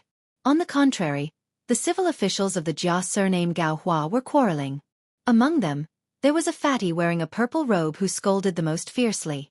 He almost pulled out the 18 generations of Honggu and ancestors, who had died for the country. Not only did he scold the civil officials who were giving orders, but he also insinuated that a few old generals were also included in the scolding. The fatty's saliva flew everywhere. This bastard surnamed Hong is fishing for fame. Even if I survive, I will stab him to death with a knife. The tiled city overlooks the green tiled basin. The cavalry has an innate advantage in the charge. You look down on the Dragon Elephant army, leaving the city to fight, but you actually have the guts to let the idiot lead the troops to the bottom of the slope. What? Do you wholeheartedly want to start a completely fair fight with the Northern Liang cavalry? Didn't Hong Guan claim to be well-read in military books? What did he read so much that he defecated? I don't remember which old general's favorite student Hong Guan was. Who dares to remind me? Everyone in the hall quietly looked at an old general who was resting with his eyes closed. The general had white hair but a youthful complexion. He was very good at keeping his composure, and didn't seem to have any intention of being calculative with Fatty Dong. Fatty Dong's cheeks trembled, and he pointed to a third-rank official in charge of the Southern Dynasty's Ministry of Revenue. Using tile-building army and Gentleman's Pavilion army, we only managed to defeat half of the Northern Liang's Dragon Elephant army. You Motherfastris Kerr actually told me to have the border armies of Li Gu and Mao Long take the initiative to pursue them. What? These 14,000 troops aren't human, they're all your Yuanzhen family's maids. You think you can kill them as you wish? Old man, you sure have the boldness of not being afraid of squandering money when you have a big family. You are just playing with His Majesty's generosity. That aged civil official was so angry that his face turned ashen. His righteousness was awe-inspiring as he confronted that fatty. However, his voice was trembling as he said, "My Northern Mang nation's prestige cannot be disgraced. Our Southern Dynasty's generals and soldiers are not to be insulted." Fatty Dong's words were extremely harsh. He glared and said, "Dead old thief, guard your Ministry of Revenue well and make money. If you overstep the rules and talk about military affairs, I'll beat you with a club and put you in the coffin. Don't think that I won't take care of you just because your pockmarked granddaughter threw flirtatious glances at me." The old man was humiliated and fainted on the spot. He had no choice but to be carried out. A young official who had jumped through the Dragon's Gate because of the imperial examination couldn't stand it anymore. He said softly, "That King of Bailiang's second son is deranged. Killing 9,000 people wasn't enough. Afterwards, he still wants to massacre the city. He's clearly a madman. If the Bailiang cavalry insists on going their own way, ignoring the two towns of Fengli and Gumaolong and going north, they'll soon reach us. Do we really want the generals to disregard the defensive line and move the troops here?" If by any chance it was a diversion to the east and attack to the west, using a lone army to tie down too much of our dynasty's military power, Su Xiao would personally lead the elite troops to the northeast. Together with Gu Jiantang advancing on the eastern front, it would be difficult to deal with. We can't be led by the nose by Bailiang. I've heard that General Dong never cares about small gains and losses when leading troops. It seems that today is different. This newly appointed official, who was ranked second in the imperial examinations and favored by the Empress, had a dignified appearance. His voice wasn't loud, but the old Minister of Revenue had fainted from anger. It was so quiet that a pin drop could be heard in the main hall. Furthermore, his words weren't without aim, so he seemed to be full of energy. Fatty Dong sneered and said, "Pedantic scholar, you're just an armchair strategist. Wait until you've killed people and seen blood before you come back to reason with your Grandpa Dong." The young official responded with a sneer. He didn't want to pester this extremely lucky fatty. He didn't overdo it and just wanted to express his stance. In the future, if what he said was true and the Empress came to settle accounts, it would be equivalent to trampling on Fatty Dong. Unknowingly, it would raise his own prestige by a large margin. However, before that day came, an old general's words made him feel ashamed. It was Great General Huang Songpu, who was the first person to seize military power as a remnant of the spring and autumn period. Although the southern dynasty was showing signs of rising up from behind, Lu Guei, who was praised by the Empress as half of Su Xiao, and Yang Yuanzhan, who was a commoner and had defected to the army, were beginning to overshadow Huang Songpu in terms of prestige. However, seniority wasn't important. Yang Yuanzhan himself was once half of Huang Songpu's vanguard. Furthermore, only old General Song was willing to discipline Dong Zhuo, the devil incarnate. As a result, Huang Songpu's words carried the most weight in the southern dynasty. Hong Gu-an, who had caused this disaster, was under Great General Huang Songpu. It was difficult for him to escape being scolded by Fatty Dong in the imperial court. Chapter 607. Unexpectedly, this time the old general stood on the same side as Dong Zhuo. Military books are dead, but the person leading the troops is alive. When facing off on the battlefield, one must first consider the temperament of the opponent. First, this time the Longxiang army will attack our border first. They will not take any prisoners, and it is inevitable that they will massacre the entire city. The strategy of conciliation is a joke to both Liang Mang and Liang Mang. Second, as Dong Zhuo said, the Longxiang army's original intention was to take a detour and take over tile-building Gentleman's Pavilion, Ligu, Maolong, and the other 4 towns. As for how many people will survive after the battle, I think Su Xiao does not care at all. That young man with astonishing martial strength will not care even less.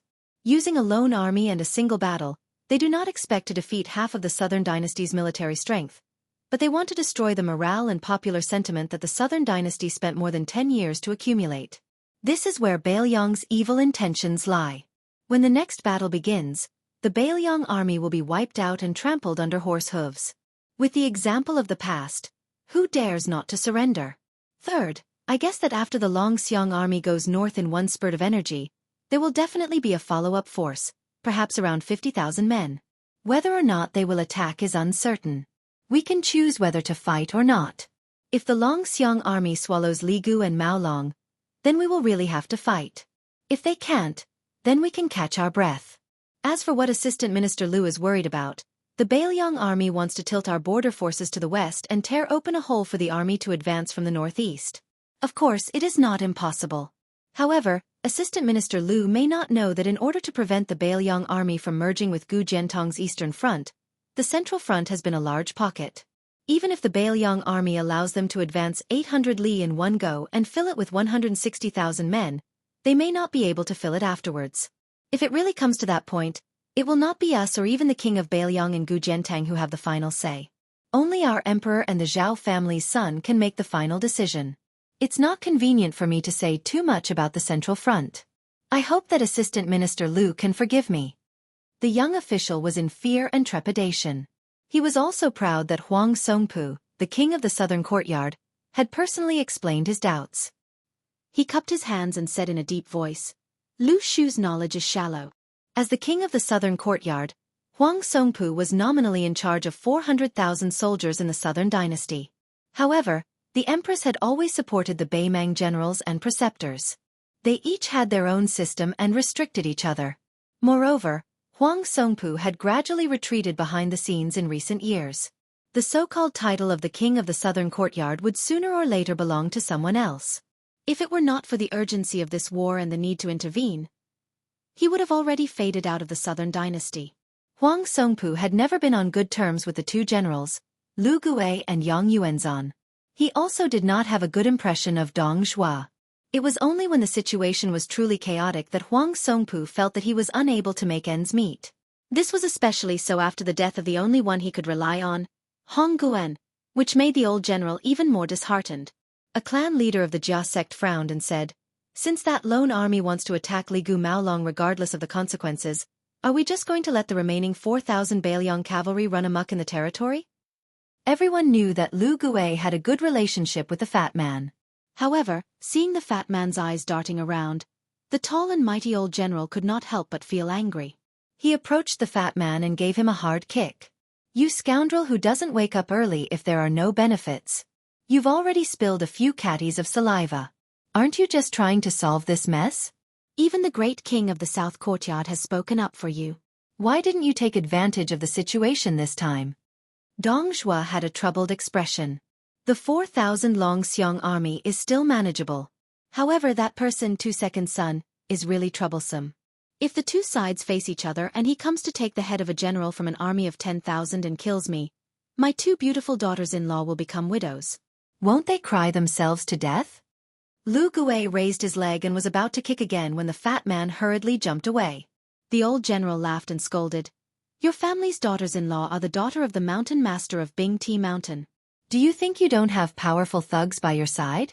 If you don't dare to go to Bing Ti Mountain and call for help. It's best if you bring that person with you to Ligu. I'll allow you to bring 8,000 men to Ligu. No more than that. If His Majesty holds you accountable, this old man will take responsibility for you. If you dare to bring even one more soldier, just pretend this old man didn't say anything." Dong Zhuo said half-believingly, "Really? Don't turn your back on me after this. Right now, all the civil and military officials in the imperial court can hear you." As soon as he finished speaking, Dong Zhuo rolled his eyes and muttered, "F***ck, it seems that when the time comes, no one will be willing to stand up and prove my innocence." The pillars of the southern dynasty all smiled knowingly.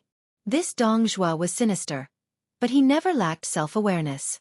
Lu Gue said angrily, "This old man's fart is more useful than your oath." Dong Zhuo rubbed his hands and laughed. "If that's the case, then I'll go to Maolong and throw away my life. This kind of strenuous and unrewarding dirty work, I'll do it." As soon as he finished speaking, Dong Zhuo trotted away as if there was oil on the soles of his feet. Lu Gue and Yang Yuanzhan, who had a good personal relationship, also left one after another.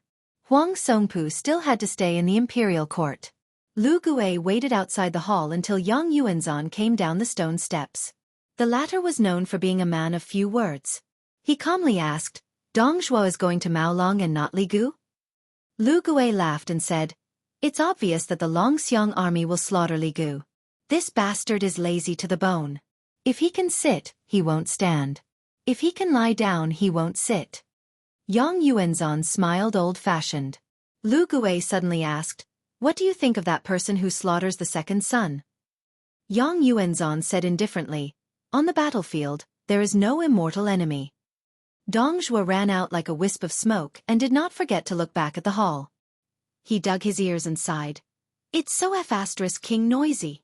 Alas, when can I be the only voice here?" Tao De Sect was built at the beginning of the Yellow River.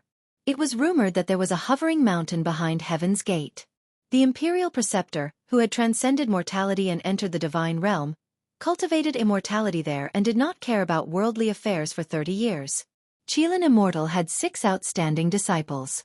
Other than the 2 immortals who were guarding Heaven's Gate and the foot of the mountain, the rest were scattered all over Bei Mang. However, when an old monk sat outside the fog of Heaven's Gate of Tao De Sect, the 4 immortals who were preaching outside returned to Tao De Sect except for the one in the palace. The kind-looking old monk did not say anything and sat down outside Heaven's Gate. Heaven's Gate was a natural hole formed by 2 towering peaks facing each other. Clouds and fog lingered inside. Outside the gate, there were 999 jade steps. Even if one walked up the steps and looked at the gate from a close distance, one would not be able to see the mystery inside. Outside Heaven's Gate, there were 18 Taoist temples, 9 on each side. There was an endless stream of pilgrims. The endless stream of incense blended into the fog all year round, making Tao De Sect seem more like a paradise on earth. One of the main paths led to Heaven's Gate. The old monk was on the flat ground in front of the first step, meditating peacefully. First, the purple-robed Immortal came out of Heaven's Gate and flew down the mountain on his sword. The sword whirled and the dragon roared for 3 days. However, they were not allowed to come within 3 feet of the old monk. Then, the Immortal who held the jade rui flew from the foot of hovering mountain to Heaven's Gate. The purple-robed Immortal rode his sword and walked down step by step. After walking for 3 days and 3 nights, he had reached the 300th step. Then, 3 immortal-looking immortals arrived. 2 of them were either standing or sitting cross-legged at the peak of the Taoist temple at the foot of the mountain. The last direct disciple of the imperial advisor made a hand gesture and walked toward the old monk. Every step he took was extremely slow, but every time he touched the ground, the heaven and earth would shake. After half a day, the old monk began to recite the sutra. He recited the Diamond Sutra word by word. After reciting the Diamond Sutra once, the old monk, who admitted that he did not know many words and spells, began to recite. More and more people gathered at the foot of the mountain. There were no less than 10,000 people. Almost 10 days had passed since the old monk sat down. The flying sword had cut the clean and white Xianxia thousands of times. The Taoist Immortal who struck the heavenly thunder with his small steps also walked to a few feet behind the old monk. The old monk's whole body was golden, covered in blood. The old monk put his palms together and finished reciting all the Dharma he knew. He said softly, "Amitba." Many pilgrims could guess what would happen at that moment. They all turned their heads away, unable to stand on their tiptoes to watch. A white rainbow streaked across the sky, higher than Heaven's Gate. Behind it was a yellow waterfall. I did not enter Heaven's Gate, but I am higher than the heavens. The white rainbow stopped and revealed itself. The white-robed monk said loudly, "This poor monk is here to return the favor." It was impolite not to return the favor. The yellow river hung in the sky. This white-robed monk pulled the entire yellow river over. Chapter 608. The monk in white carried a large section of the yellow river over the heavenly gate and flooded the Tao Te sect. The pilgrims inside and outside the 18 temples were stunned. When they saw the yellow river hanging in the sky, they were afraid that the monk would lose his mind and pour the water over their heads. If that happened, they would die unjustly. They would really be like fish in the moat. The monk in white went straight to the hovering mountain. There was a lot of discussion at the foot of the mountain. Many pilgrims were satisfied after they came back to their senses. This strange phenomenon was really worthy of being called the work of immortals. How many times could it be seen in the human world? In addition to the pilgrims who came to the 18 temples of Tao Te sect to burn incense, there were also a lot of people who wanted to sit on the mountain and watch the tigers fight. The buildings on the top of the Taoist temple had already been divided up by the rich and powerful of Beimang. A man in plain clothes stood in the turbulent crowd. He was inconspicuous as he rarely raised his head and looked directly at others. He did not look very elegant at all except for his height. He came to the foot of the mountain half a year ago. His food, clothing, housing and transportation were ordinary. He also ate scallion pancakes with many pilgrims to fill his stomach. At night, he would just find an empty space to lie down and sleep. At most, he would use a long gown as a quilt. When he saw the monk in white leaping over the heavenly gate as if he was going to trouble immortal Qilin, he did not want to stay any longer. When he was about to turn around, he smiled warmly and stopped. A short and sturdy man with dark skin came to his side. His arms were as long as an ape's and his earlobes were unusually thick, similar to the ears of the Bodhisattva statue. When ordinary people saw him, they would only say that he was blessed with good fortune. The middle-aged man's eyes were indifferent. He pursed his lips and stood side by side with a relatively young man in plain clothes. Comparisons were odious. The latter, who was originally not outstanding, immediately became gentle and elegant. He smiled and said, "I knew you would come, but I didn't expect to see you again." The dark-skinned man grunted in agreement. The man in long clothes raised his hand and put it in front of his eyes. He looked into the distance. The 2 immortals of Tao Te sect stayed behind to guard the old monk in 2 Zen temples. The three immortals entered the heavenly gate one after another to stop the monk in white. He said with emotion, "The 5 immortals could not break the golden body of the dragon tree monk." The middle-aged man said calmly, "The sages of the 3 sects are different from us. When they reach the peak of their respective states, there is no need to be envious of them." The tall man in his 30s chuckled. "I thought you were going to tear that yellow river apart." The man shook his head and said, 5 spiritual masters ganged up on the dragon tree eminent monk. As a disciple, Li Xiaoxin returned the courtesy to the Tao De sect. Even if he set up a bigger scene, it wouldn't be too much. From the looks of it, the 2 Zen temples were in the right, while the Tao De sect was being unreasonable. "I'm just here to watch the show." The man in his 30s retracted his gaze. He actually had a pair of pupil-less, silver-white eyes. He rejoiced in their misfortune and said, "With this downpour, the Tao De Tao sect has become a pond. Our northern Mang Daoist sect has lost all of its face. If the imperial preceptor doesn't make a move, how will he have the face to exterminate the Buddha?" The man didn't have the leisure to laugh at others like the man beside him. His words were as plain as ever, never deliberately giving others the feeling of thunder on the ground. "Then I don't know." The Dragon Tree Holy Monk explained the Diamond Sutra in simple terms. "It's a pity that you didn't hear it." The man frowned and said, "Hong Jingyan, the Dragon Tree Eminent Monk studied the Diamond Sutra his whole life and achieved the Buddha Golden Body. Yet you want to grasp everything in your hands. It won't be beneficial to your martial arts attainments in the future. Instead, it will be harmful." The silver-eyed man called Hong Jingyan laughed self-deprecatingly. "Anyway, I can't beat you no matter how much I practice martial arts. It's better to learn some fancy skills that can scare people. Look at Li Chungang from the Liang dynasty who borrowed his sword and Li Xiaoxin who hung on the river. It'll be talked about in Jianghu for 40 to 50 years. The man didn't seem to understand the ways of the world. He said, "How to persuade is my business. How to do it is your business." Hong Jingyan couldn't help but laugh. If you really want someone to do something, who dares to not do it? The honest man dismissed it with a smile. Hong Jingyan, who was knocked down from the 4th place in the world by the white-robed Luo Yang, suggested, "Let's eat something?" The man nodded and said, "We left in a hurry and didn't bring any money. I'll pay you back later." Hong Jingyan moved his feet and didn't know whether to laugh or cry. "You're actually arguing with me about this?" He didn't expect the man to say bluntly, "Our friendship isn't at that level." Hong Jingyan laughed heartily and didn't insist on his opinion. There was a Taoist temple nearby that had vegetarian dishes, but it was overcrowded. The two waited patiently. During this time, the man was bumped by a careless pilgrim and didn't move at all. However, the burly pilgrim stumbled and he reached out to support him. The pilgrim came to the Tao De sect to burn incense and ask for money. He wasn't a good person who sincerely believed in Taoism. After being humiliated, he was about to get angry.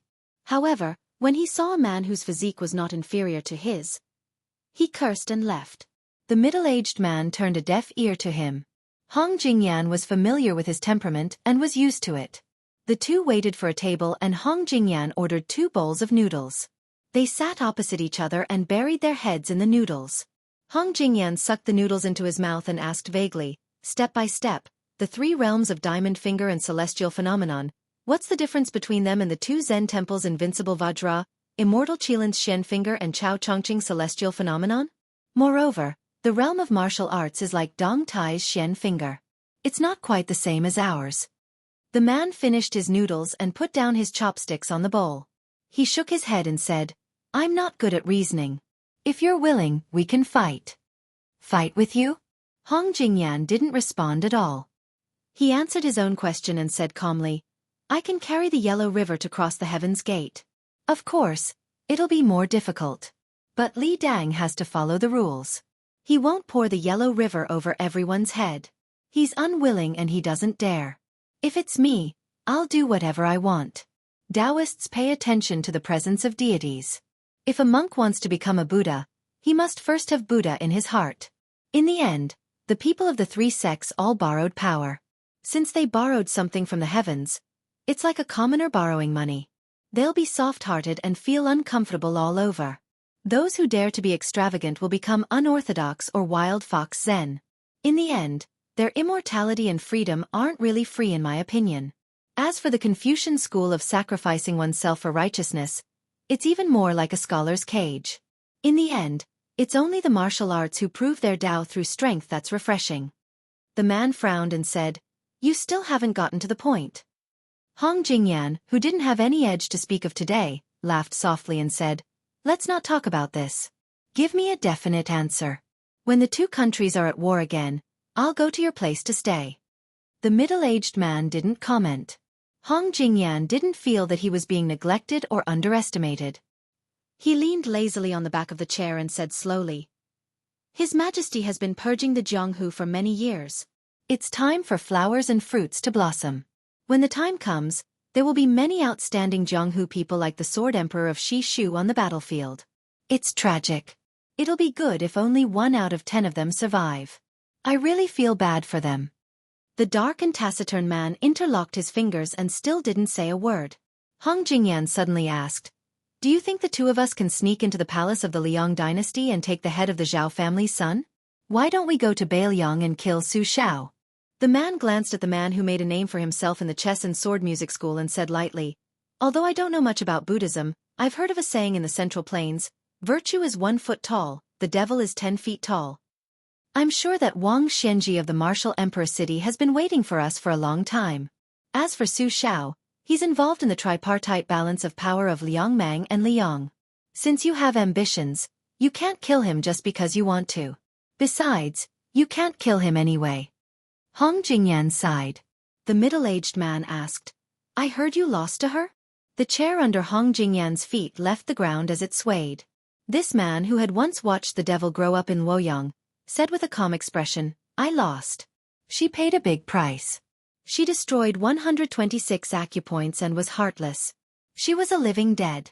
Later, she was shattered by Dong Tai's sword aura. She won't live for long." The man was a little regretful. He stood up and left the Taoist temple. Hong Jingyan was silent for a long time. Finally, he exhaled a long breath. His whole body was soaked in cold sweat.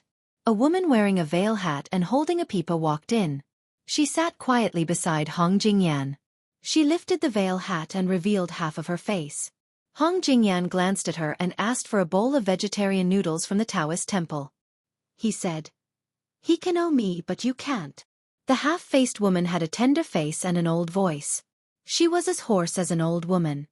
"She's not dead yet. How are you going to settle your debt?" Hong Jingyan sneered. "Are you and your lover, Zhong Liang, qualified to collect debts for me?" The woman pressed a string of the pipa in an instant. Hong Jingyan stretched. "Don't be angry with me. You haven't eaten vegetarian noodles and you're already full? Look at how tactful I am. I can't beat that guy, so I'm treating him to a meal." The number of people Hong Jingyan couldn't beat could be counted on one hand. And the Maha Bodhisattva who could make Hong Jingyan feel as if he was facing a great enemy had already crossed the Yellow River and headed to the Arctic tundra. Chapter 609. Enjoying happiness together was a rare good thing. Taking a step back, having someone to bear hardships with was not bad either. The supervisor of the Yenyang temple had this kind of mentality. Eating and sleeping in the open with a scholar surnamed Su, it was a fortunate thing for him to have a companion to chat with on this trip. Jiuwei Taoist Luo Pingyang was confident in his ability to read people's faces. Although this scholar's face and aura did not match, revealing an unfathomable oddity, no matter how bad he was, he would not be a bad person. Besides, he and his disciple were not worth the effort of others to swindle and cheat them. Even if they made meat buns, it would not be more than 200 caddies of meat. Over time, some small secrets were no longer hidden. Su Fengyan gradually knew that this unknown supervisor of the small Taoist temple was very attentive in teaching. He taught his disciple how to practice qi along the way. About a few times when they stopped at a place to rest, Su Fengyan paid for it out of his own pocket. The old Taoist did not mind him watching and listening. Today, the young disciple followed his master's instructions and sat cross-legged in the shade of a rock by the Ruoshui River. His legs were crossed in the Vajra posture of Buddhism, which was the wishful posture in Taoism. The old Taoist carefully fished out a few yellowed books from the bookbox and handed them to Su Fengyan. He stroked his beard and smiled. "To tell you the truth, when I was young, my family was well off and I read many books. There was an elder in my family who liked Elder Huang and studied Taoism. I followed that elder to practice qi for a few years. Later, my family declined and I did not want to give up halfway, so I joined the Taoist temple and became a receptionist. These years, I read all the classics of Confucianism, Buddhism, and Taoism. It was not easy to pick out these 3 books, which I thought would not lead the disciples astray. Su Fengnian took a look. It was the 6 Wonders Gate from Tiantai sect, the Continuation of Meditation from Yuan Yuan Fan, A Wandering Immortal from the Spring and Autumn period, and the last book was the Theory of Bodhi Dao from the Huang sect. These 3 books were somewhat obscure to ordinary people, but for people of the 3 sects, it was not difficult to get their hands on them. However, the classics of Buddhism and Taoism were as vast as smoke. To be able to pick out these 3 books was enough to prove that the old Taoist was not a fake Taoist who casually put on a Taoist robe. The 3 books were steady and proper, describing the method of meditation step by step. They were not like many scriptures that pretended to say things like, return to Buddha for a lifetime, or, I want to leave this world, which were deliberately mystifying and playing tricks with the words. Of course, if director Luo wanted to rely on these 3 books that anyone could buy and copy at home to cultivate the method of immortality, it was definitely a fool's dream. However, if one cultivated the method properly and diligently, they could, to a certain extent, get rid of diseases and prolong life. It was rare for the old Taoist to meet someone who was willing to listen to him show off his cultivation experience, so he was very leisurely. He pointed at his disciple's back, intending to give this young man some pointers. Young Master Su, look at my disciple's back. His back is straight like the stacking of a plate.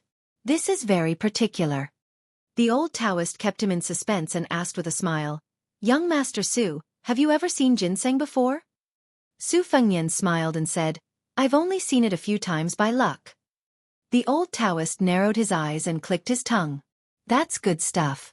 When I was young, I followed my elders to cultivate and saw a few old ginseng that were picked from the Liangliao region of the Liang dynasty. They were as thick as an arm. Hey, I'm off topic. Let's not talk about this. A real man doesn't boast about his past achievements. In short, all living things are born with spirits, especially ginseng. A ginseng's branches must be curled into knots in order to cultivate its origin and prevent its essence from leaking out. It's the same for us Taoists when we meditate and breathe. Also, when we meditate, we have to gently lick our tongues against the roof of our mouths, and babies who haven't grown teeth yet fall asleep. All in all, these are just the foundation of cultivation. In fact, they haven't crossed the threshold yet, so it's difficult to enter the room. This poor Taoist has read all kinds of books, and whenever I have spare money, I'll buy books from the broken-down aristocratic families. In the books, there are thousands of beauties. This poor Taoist is an outsider who only wants to find immortality in piles of paper. After so many years, I don't dare to say that I've really cultivated anything. Taoism relies on breathing and qi, and there's a saying that there are 12 floors. However, this poor Taoist has only cultivated 5 or 6 floors. Alas, that's why there's a saying that cultivating is like entering Shu, and it's really as difficult as ascending to the heavens. Some people who burn incense praised me as a Taoist master and an immortal. It's really shameful. This time, Taoist Master Qilin spread a rumor that the Tao De sect is going to repair the Taoist canon and gather all the Taoist books in the world. I'm not afraid that young Master Su will laugh at me, but this poor Taoist is not going to the Water and Land Taoist Temple. I just want to go to any of the Taoist temples in the Tao De sect to help with the chores. Not to mention other things, I'll be satisfied if I can take a few glances at some of the incomplete books. As for the trivial matters like accommodation and food, this poor Taoist and my disciple can deal with it. The old Taoist's disciple was swaying and dizzy. He was exhausted physically and mentally and was about to fall asleep. He looked like he was powerless to sit still. The old Taoist was very nervous. He whispered to Su Fengnian, "This poor Taoist's disciple's innate talent is not bad. It's 10,000 times better than this poor Taoist. Look at him.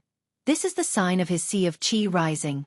No matter when he opens or closes his eyes, there will be scenes of fireflies or hooks and chains. It proves that he has achieved a small success in his cultivation." When this poor Taoist cultivated the 2 great supernatural powers of hearing and seeing, he suffered a lot to pass this stage. At first, he recklessly used guarding intent to upper Dantian. For a moment, his face was flushed red and he thought that he had achieved a success in his cultivation. Later on, he realized that he had gone astray. Now that I've returned to teach my disciple the mental cultivation method, He won't take too many detours. Taoist Master Luo was talking excitedly. He didn't expect that his disciple almost fell down. He said weakly, "Master, I'm hungry." Chapter 6:10. His disciple's betrayal made the old Taoist lose face. He was so angry that he smashed a chestnut on the child's head. "Eat, eat, eat, you only know how to eat. You're such a glutton who doesn't make progress." If there were no outsiders present, the child would not mind being scolded and beaten by his master. However, he did not have a good impression of the young scholar from the moment he met him. Now he felt that he had lost a lot of face and stared at Taoist Luo with red eyes. As the master of the small monastery, he did not have the bearing of an expert. He shouted and stretched out his hand and then hit his disciple's palm more than 10 times. The child could not stand the beating and the old man patted with all his strength. The little hand instantly turned red, feeling pain and grievance. He cried loudly and glanced at the scholar who was not pleasing to his eyes. He felt even more heartbroken. He got up and squatted by the side of the river, picking up stones and throwing them into the river. The old Taoist said to Su Fengnian sincerely, "In Taoist cultivation, even if you see fireflies and chains, if you do not follow the right path, you will still be regarded as a light and shadow door by the Zen sect. Half of this is because Buddhism starts with the mind and does not pay attention to the training of the body. There is also no Taoist inner elixir, so it is regarded as an obstacle. The other half is that there is indeed the suspicion of Qigong deviation. If young master has the intention to study meditation, you cannot ignore it. However, I am also a blind person who is trying to cross the river blindly. In my own words, I am borrowing fake cultivation. I am afraid that I will be laughed to death by the enlightened people in the monastery. I am limited by my aptitude and have not been able to smell the sandalwood fragrance. Not to mention those who have attained Tao and ascended, even those who have little immortality are out of reach. This disciple of mine is also a child with a hard life. Although he is not sensible, his foundation and mind are not bad. I just want him to suffer less in the future. Young Master Su, please do not blame him for his long face. The child is too young. After walking for thousands of miles, the soles of his feet have changed a few layers of calluses. Since young, he has treated Yenyang Monastery as his home. He can never be happy." Su Fengnian smiled and shook his head. "Supervisor Luo, you are too serious. I am not good with children. Which family's children rarely have a good face when they see me?" Taoist Luo sighed softly. "We are like a cup of muddy water. After it is still, we see the dirt at the bottom of the cup. When one is sick, one will know the suffering of the body. When one is healthy, one will be busy in the midst of chaos." Su Fengnian pondered for a moment, then nodded and said, "An empty room looks clean, but only when the sun shines through the window will one know that there is a myriad of dust. Once a person of Taoism enters the first stage, he will reach the profound realm. I'm afraid that this is the comprehension gained from this movement and stillness." After ascending to the Vajra realm, regardless of whether he was observing waterfalls or rivers, he would still be able to faintly see some kind of trace left behind. If he were to reach the finger profound realm, would he be able to produce a kind of foresight? Su Fengnian was lost in thought. In the Emperor Qin's mausoleum, Luo Yang's painstaking efforts outside the bronze door had given him a great shock. Taoist Luo pondered for a while, then said with a face full of fascination, "First stage, I dare not think about it." The three of them had been walking northwest along the Ruo River. Every time they stopped to rest, they would sleep by the water under the starry sky. The last time they rested, Su Fengnian would be separated from this pair of master and disciple the next day. The latter would rush to the Yellow River and take a boat upstream along the Yellow River to participate in the huge water and land dojo of the Tao Te Dao sect. Su Fengnian, on the other hand, did not need to make a turn. After walking for another half an hour, he would be able to see the final target of this trip to Beimang. On this night, the two seasons of summer and autumn converged. The stars hung in the sky, and the Milky Way shone brightly overhead. The northern sky was so low that it seemed almost within reach. Su Fengnian sat by the Ruo River in a daze. He collected his thoughts and turned his head to look. Taoist Luo's little disciple was standing not far away, hesitating. When he saw Su Fengnian looking at him, he turned around and ran. However, after running for a dozen steps, he stopped and turned back to walk unwillingly toward the river. The child's dislike of Su Fengnian was written all over his face. He did not know why he was willing to take the initiative to talk tonight. After sitting down, the two of them were silent. Finally, the child could not hold it in and asked, "Sue, have you heard of the saying, 'Virtue is 1 foot tall, and the devil is 10 feet tall'?" Su Fengnian nodded. The child frowned and asked seriously, 10 feet is always better than 1 foot, right? Every time I ask Master why the devil is 9 feet taller than the Tao, he can't give me an answer and always changes the topic. Do you understand? Su Fengnian smiled and said, I don't really understand. The child twisted his mouth and said disdainfully, You don't have much knowledge. You don't even know how to meditate. You need my master to teach you. Su Fengnian nodded and said, Your master is very knowledgeable. Otherwise, he wouldn't have become the supervisor of your Yenyang temple. It's not shameful that I can't compare to him. The child said proudly, Everyone says that my master's fortune-telling is accurate. Su Fengnian looked at the Rua Xue that was swaying on the surface of the river under the starlight and did not make a sound. The child told the truth. Before master went to bed, he told me to come and thank you. I didn't want to at first, but he is my master. I have to listen to him. Su Fengnian said self-mockingly, You are an honest person. The child was no longer willing to pay attention to this guy. He put his head on his bent knees and looked at the Rua Xue in a daze. He turned his head and said slowly, That day at the crossing of the river, I really did see a female water ghost wearing red robes. Do you believe it? Su Fengnian smiled and said, I believe it. As he spoke, a smear of red swam in the Rua Xue and disappeared. Su Fengnian thought for a while and took out a stack of straw sandals from the book box. There were 3 pairs. He took out 2 pairs and gave them to the child. I only made 1 pair. After I saw you guys, I made 2 more pairs. If you don't mind, take it as a parting gift. The child was surprised. He hesitated for a moment but still took the 2 pairs of straw sandals. At this moment, he didn't hate the scholar in front of him as much. The child hugged the straw sandals and asked curiously, You also know how to weave straw sandals?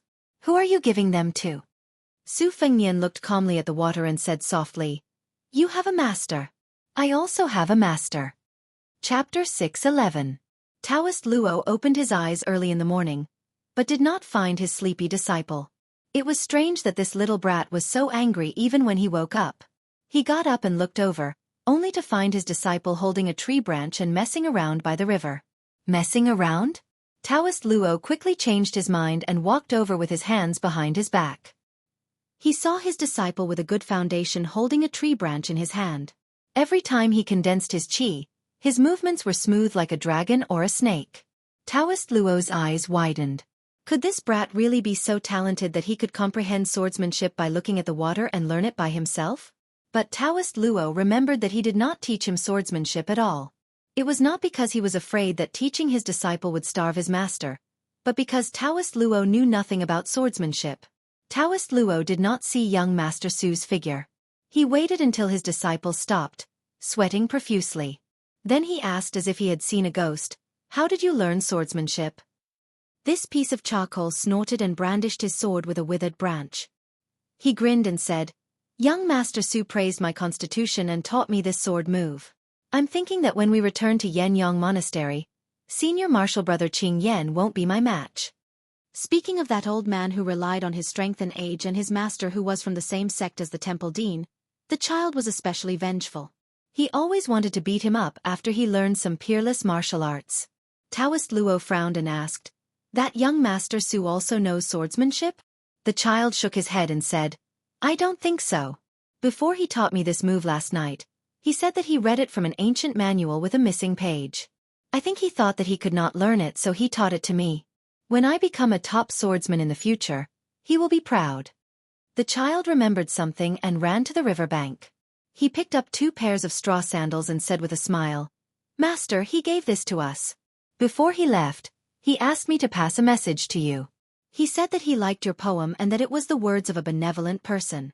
He also said that the sword moves the mountains to restore peace.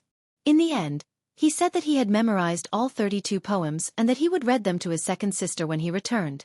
Anyway, that fellow nagged on, but that was all I could remember. Later on, I was too preoccupied with practicing my sword and forgot some. Anyway, I didn't really understand. The old Taoist pretended that he was about to hit, but how could the child be afraid of this kind of bravado that he had seen for many years? He held the branch like a sword and pushed the straw sandals towards his master's arms. He said flatteringly, "I'll go back to the book box. Master, remember, I will be a swordsman in the future. Just wait for my sword to move the mountains." Taoist Luo smiled helplessly. "Brat, remember my kindness." The child dashed forward, his laughter crisp and clear. "I know." Taoist Luo lowered his head and looked at the straw sandals in his hands. He shook his head and sighed. "When we went to bed, we parted ways with the sandals. Who knew that we would never meet again after we closed our eyes?" Su Fengnian walked alone on the shore of the Ruo River. He wore a green python robe and a red robe floated leisurely. Otherworldly items naturally liked water and hated fire. When the otherworldly items Yuanying saw water, they would be happy.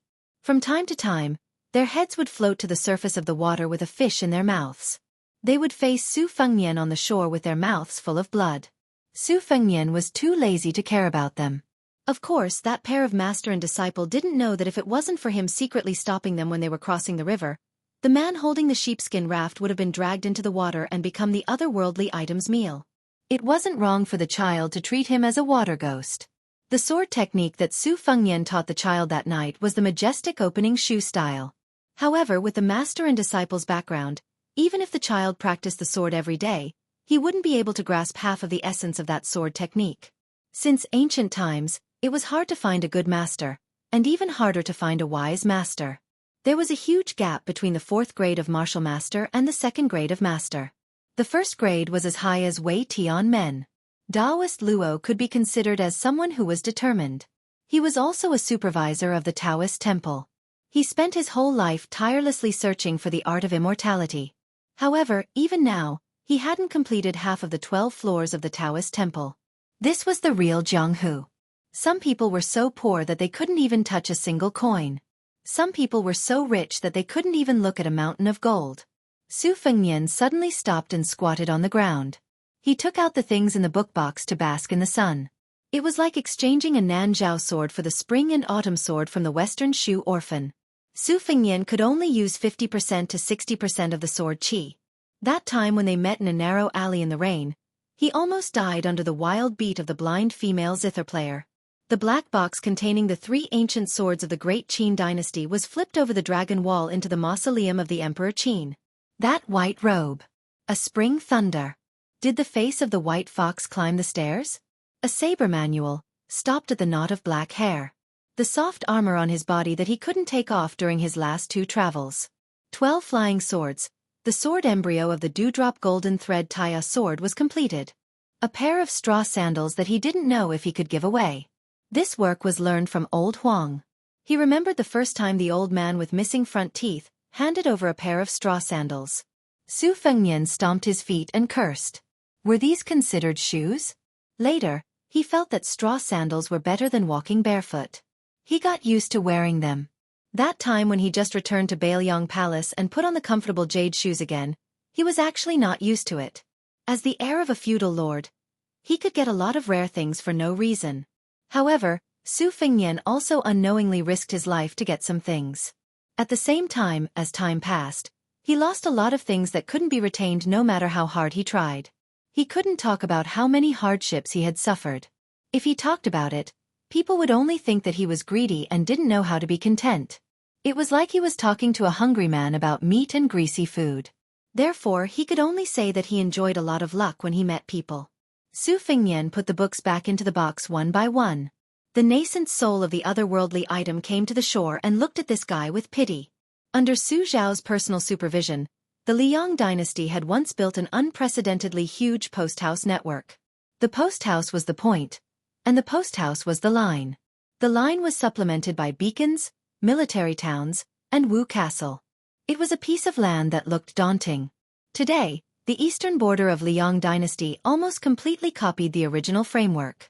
Beimang, which had absorbed a large number of people from the Central Plains, also spared no effort to engrave the proven effective war framework. Among them, there were a total of 100 beacon towers in Jiayu County of Longyao Province, where Maolong was located. They were distributed according to 3 lines, one for every 10 miles. They were continuous and connected to each other. Every time there was a war, the smoke would rise one after another. The Empress once patrolled the border at night. When she felt like it, she climbed the beacon tower and lit the 4 torches herself. The next moment, the whole province was ablaze with lights. The 3 beacon towers were like 3 fire dragons. That night, when they found out that a beacon tower was negligent, 9 people, including the commander and deputy commander, were beheaded on the spot. The commander of the beacon tower was demoted to an ordinary beacon tower, and he would never be promoted again. Beimang had a few courier routes that were only used by the military.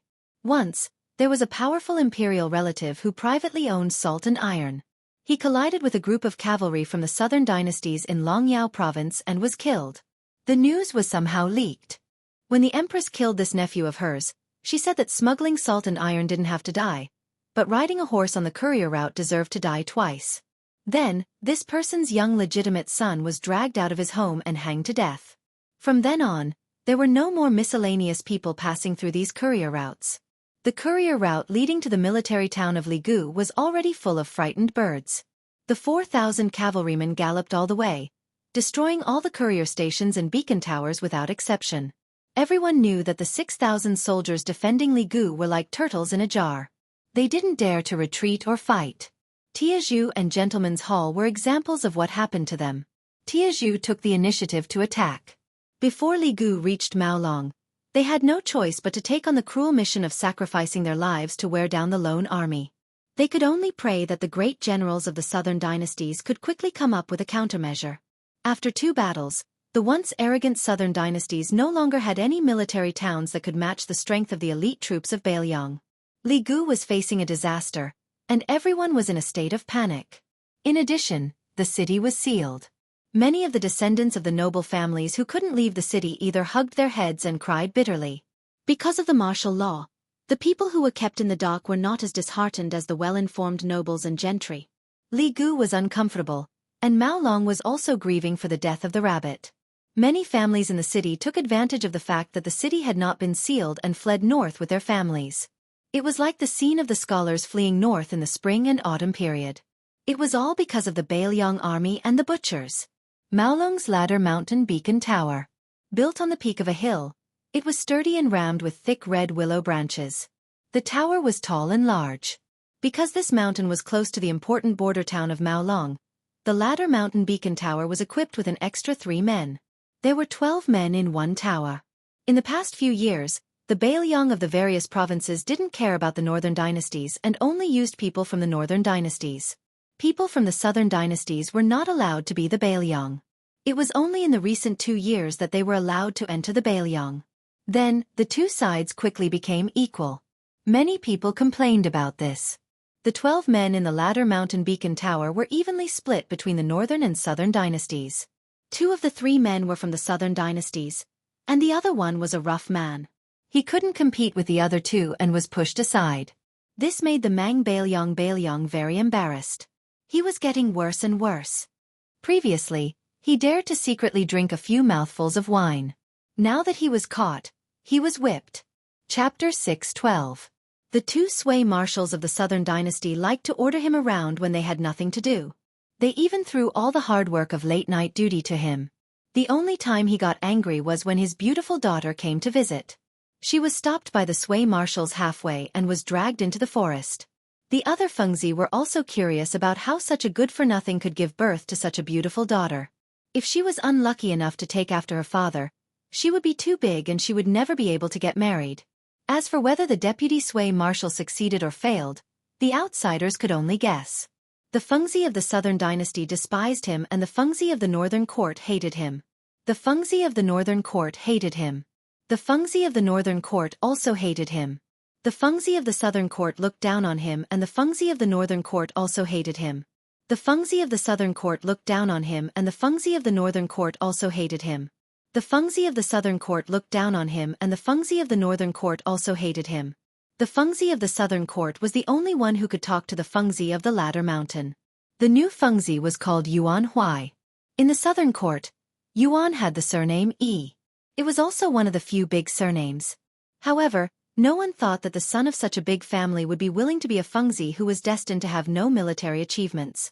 Yuan Huai was not on duty during the day. Since the Fengzi of the Fengzi stopped drinking outside the Fengzi, he had nowhere to go. He always stood in the dark inside the Fengzi tower and looked outside. He did not get tired of it even after many years. Yuan Huai was a Fengzi with delicate features and a slim waist like a woman. Everyone in the Ladder Mountain knew that the Sui marshal liked both men and women. They all wondered if this Fengzi of the Yuan Huai exchanged his but for the Fengzi position. Although the Fengzi of the Fengzi was a job with no benefits and no future compared to the regular border army, it was still much more comfortable than many other jobs. At least, they would not starve and they would not fall behind in their monthly salary. Yuan Huai did not look at the Fengzi and asked, "How many Fengzi do you think there are in the Liang dynasty?" The Fengzi of the Fengzi, who was not old but had an old appearance, said with a hoarse voice, "I'm not sure now. There should be 12,000 in the past 5 to 6 years. Yuan Huai touched the green headscarf on his head and asked curiously, "I heard from Marshal Sui that the Liang dynasty's beacons would light a torch every day to announce their safety. Why don't we do the same?" The old beacon master with a bitter expression said softly, "In order to pacify the spring and autumn 8 kingdoms, we must rely on this fire of peace to send messages to Great Peace City." Yuan Huai laughed and said, "That Emperor of Liang must be tired. If he doesn't see the Taiping fire one day, he won't be able to sleep. He'll have to summon the civil and military officials to the forbidden area." Old Wind Beacon replied calmly, "Nothing is tiring. The Empress had personally decreed that the entire territory of Beimang would not report the fire of peace. When it's not safe, I'll light up the smoke signal. Zhen will still give you peace." How conceited! Yuan Huai sighed and rubbed his face, which had become much darker and rougher after he became the son of a beacon. The steps of the ancestral hall must be covered with moss. Old Beacon remained silent. Yuan Huai said to himself, "If we were at home, I'd like to catch some candlelight bugs and put them into a bag to make a firefly bag. Then I can study at night without the light." He turned his head and joked, "Old Xiang, your daughter is so beautiful, like a fairy in a painting. Why don't you marry me?" The old man gave a rare smile, but did not say whether it was good or not. Yuan Huai stared and said, "Give me a definite answer, aren't you a man?" Old Beacon shook his head. Yuan Huai turned his head and muttered, "Petty." Yuan Huai was a rough person. He immediately asked, "Old Xiang, when do you think I can become Marshal Sui?" Old Beacon stared at him for a while, then turned his head and said, "You? No way." Yuan Huai said anxiously, "Why can't I?" Old Beacon said softly, "Being an official requires you to hide your abilities, like a woman's chest." Yuan Huai was stunned for a moment, then he laughed loudly and said, "Oh, you know how to reason?" Old Beacon said calmly, "As long as you're a man, you'll understand a few things, especially an old man like me." Yuan Huai rolled his eyes and said, "Talking to you is boring." A young beacon walked in and ordered the old man arrogantly, "Old Xiang, go with me to the market and bring a few jugs of wine. I'll owe you the wine money first." Old Fengzi remained silent and was about to leave Feng Shui to buy wine for his colleagues. As for the money that these Fengzi owed him, it would accumulate over time. Not to mention 50 taels of silver, 30 to 40 taels of silver would definitely not run away. However, he was just a pile of mud that was used to being bullied by others. Yuan Huai couldn't stand it anymore, so he tried to smooth things over for Old Xiang. Old Beacon glared at Yuan Huai angrily. Yuan Huai's palm-sized face, sharp chin, and soft skin made him look like a woman. His anger dissipated, but he also felt a fire burning in his lower abdomen. However, this Yuan Huai was most likely Marshal Sui's plaything, so he didn't dare to be presumptuous no matter how bold he was. However, it was good to have some fun. He said he was a good brother and was about to put his arm around Yuan Huai's shoulder, but Yuan Huai nimbly dodged him and slipped away. Fengzi, who was waiting for his death on the Ladder Mountain, was greatly disappointed. He glared at Yuan Zhou's buttocks and cursed himself inwardly for missing his wife so much that he went crazy. Then he turned around and looked at that wretched old bastard, spat out a mouthful of thick phlegm, and walked out swaggeringly. Feng Shui of the Ladder Mountain had 2 horses.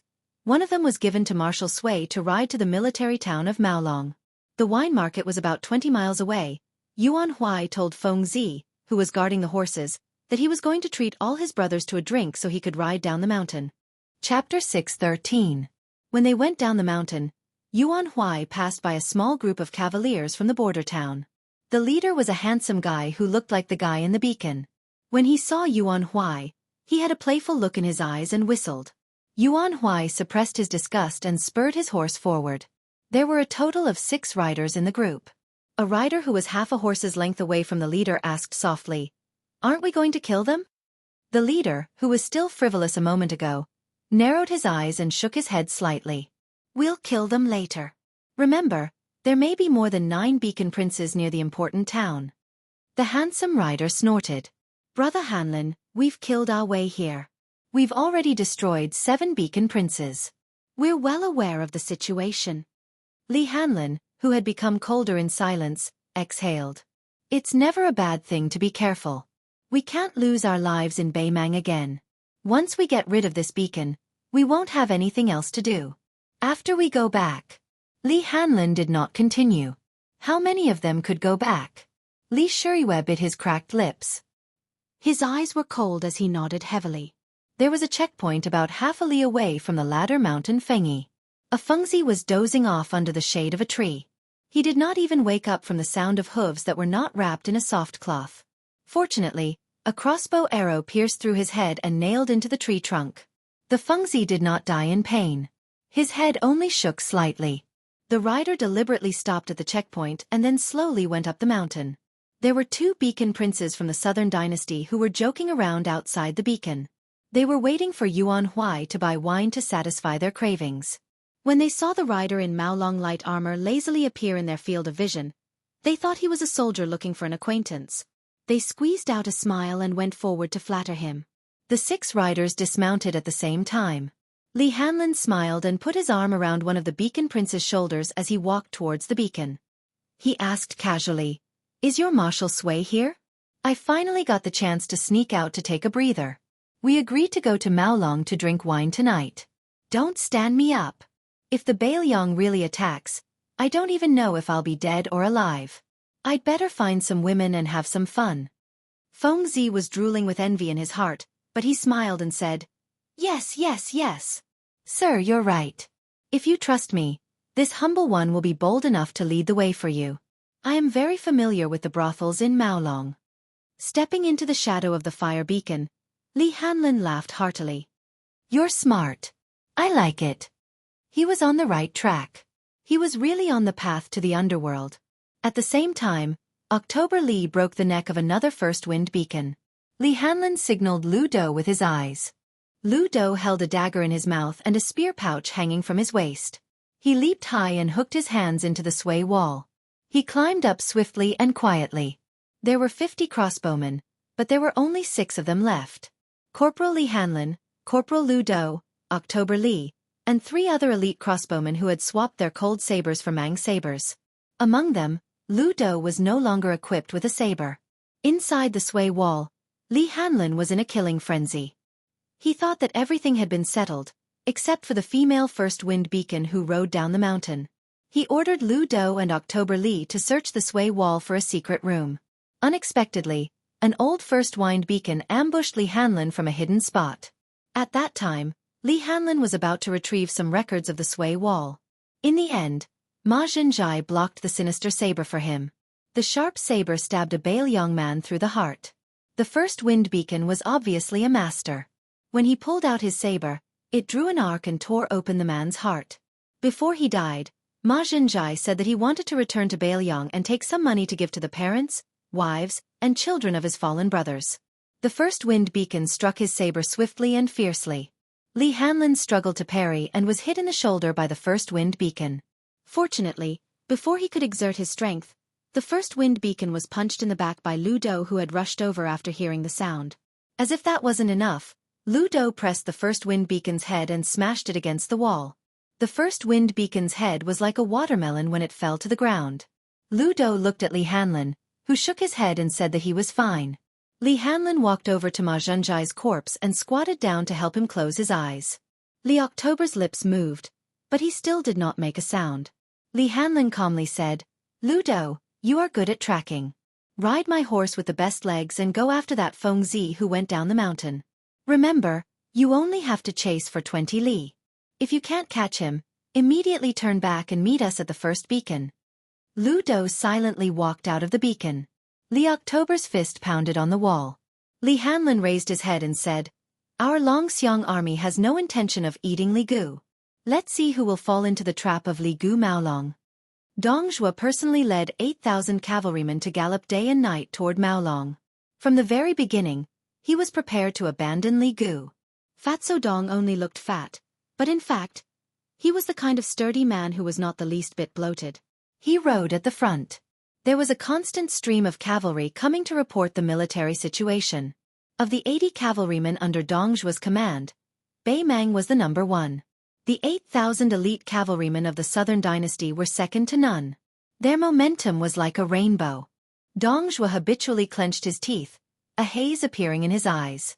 Half an hour later, none of the 100 cavalrymen returned. Finally, a cavalryman galloped over. His body was covered in blood and his back was full of arrows. Dong Zhuo whipped his horse to stop him from dismounting to report the military situation. "Sit down and talk." This dying cavalryman had blood seeping out of his mouth. He tried his best to speak clearly. "3 li ahead, there is a heavy ambush." After saying this, he died. Dong Zhuo stretched out his arm to support the corpse, not letting him fall off the horse. He exhaled a long breath, clenched his fist and raised his arm. The whole army was solemn. Their fighting spirit was high. Dong Zhuo did not move. A large banner with the character Dong flapped in the wind. The front was also called the mouth of the gourd. The two ends were wide and the middle was narrow. The 100 cavalrymen must have died there. Dong Zhuo had always been very patient. The other side knew that Dong Zhuo's cavalrymen knew about the ambush. Seeing that he did not intend to move forward, they rushed out of the mouth of the gourd. The black mass of cavalrymen spread out like a tide. 4,000 Longxiang army. 8,000 Dong Zhuo's army. Chapter 6:14. The two armies confronted each other. At the front of the formation, a black-clothed youth held two corpses in his hands. Before the cavalry behind him could charge, he tossed the corpses high into the air in Dong Zhuo's direction. When they fell to the ground, they turned into two puddles of mud. This provocation made the 8,000 cavalry behind the Dong banner gnash their teeth in anger. They tightened their grip on the spears in their hands, subconsciously clamping down on the bellies of their horses. These old soldiers who had been on the battlefield for a long time all took advantage of the gaps to grab their weapons. Once they were embedded in the formation, they would have a higher chance of killing and survival if they grabbed onto their machetes earlier. A large banner with red characters on a black background fluttered in the wind. To the Dong army on the plains facing the wind, the war horses' galloping speed was slowed to a certain degree. However, when the old soldiers raised their heads to look at the scarlet Dong character, they immediately cleared their minds of distracting thoughts. As soon as General Dong gave the order, they would crush this weary army that was barely half their size into ashes. Many of the cavalry silently chanted a simple ballad in their hearts. The sons of the Dong family rode their swords, mounted their spears, and died beside their horses. Dong Zhuo held a green spring spear in his hand. It was once the treasure of Mount Carrying. After Dong Zhuo became his son-in-law, he was given away as a dowry by the Mount Carrying Mountain's mountain lord. There were 18 cavalry behind Dong Zhuo. Their armor were all normal, but unlike the Dong cavalry, they all held spears in their hands and saddles. Their weapons were in their hands, and more than half of them had swords hanging from their waists. The 18 cavalry didn't have the austere aura unique to old soldiers either. Their attitudes were relatively relaxed, but the commanding officers who were known for their arrogance didn't look down on them in the slightest. In particular, when they looked at the thin old man sitting on horseback empty-handed, they all felt a bit of reverence. After all, not everyone had the ability to sit on the second seat of Mount Carrying.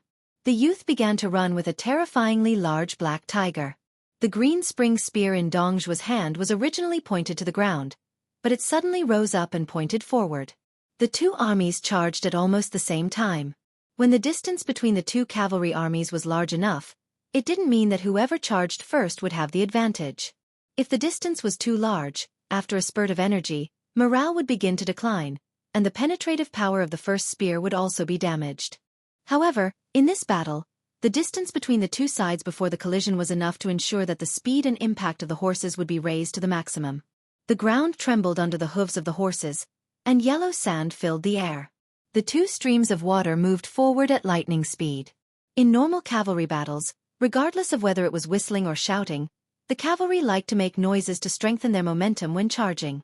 In order to prevent the warhorses from retreating and damaging their speed, some of the cavalry troops who were skilled in horsemanship would throw out a cloth to cover the warhorses' eyes. However, the 4,000 Longxiang army and 8,000 Dongjua army were particularly abnormal. They did not make any unnecessary movements. The riders and warhorses rose and fell at the same time, filling the air with a silent rhythm of iron and blood. Led by 18 riders, more than 60 Bubang mountain martial artists, along with 4,000 war riders, had already charged out. Dongjua stopped his horse and stood still.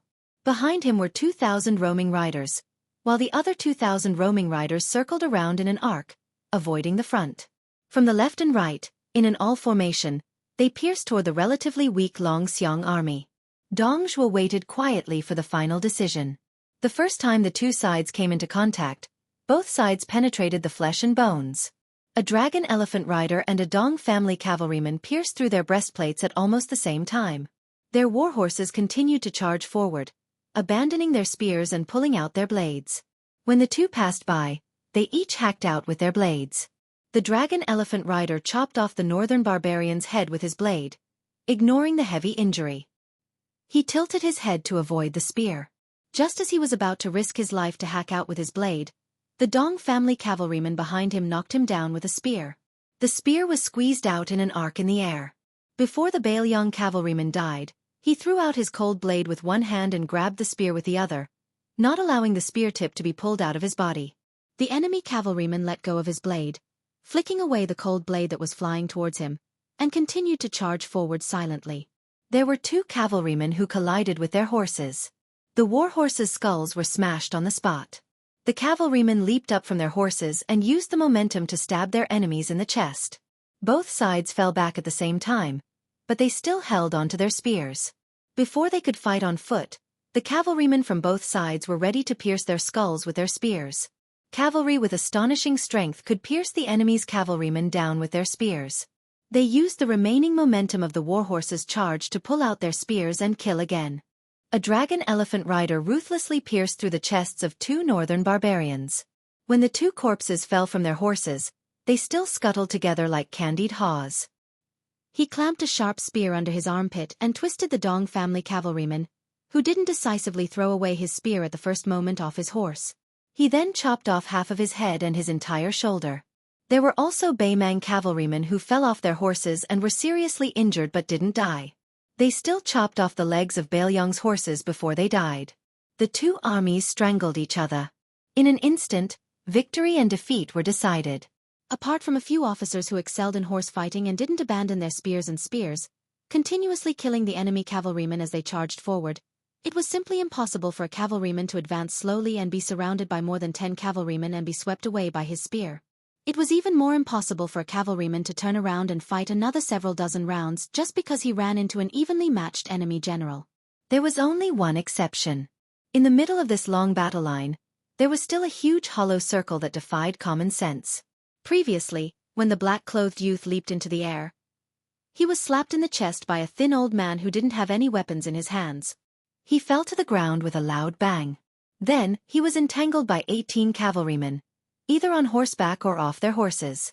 As long as a general personally entered the enemy's line, he was always a striking figure who was destined to be attacked by tides in the spring and autumn period. This kind of character would become a big chopping board nearby, with layers of flesh and blood stacked on top of each other. After the black-clothed and barefoot Su Longxiang led his army into Baimang, even though he had been deliberately intercepted at the tiled building, it was still not until today that he was truly stopped in his tracks. The green-clothed old man was Gong Pu, who was second only to one person in Mount Bubang. His internal force was vigorous, and he practiced martial arts with the master of Mount Bubang all year round. The other 17 cavalrymen were all brave men of Mount Bubang. Not to mention there were more than 40 Penglai cauldron-carrying slaves of Mount Bubang. Each of them was 10 feet tall and born with the strength of an ox. After practicing martial arts, they soaked themselves in medicine vats and tempered themselves to the realm of fake Vajra. Unfortunately, they encountered Su Longxiang, who was born with Vajra. As long as they were torn apart by the youth, they would end up being dismembered.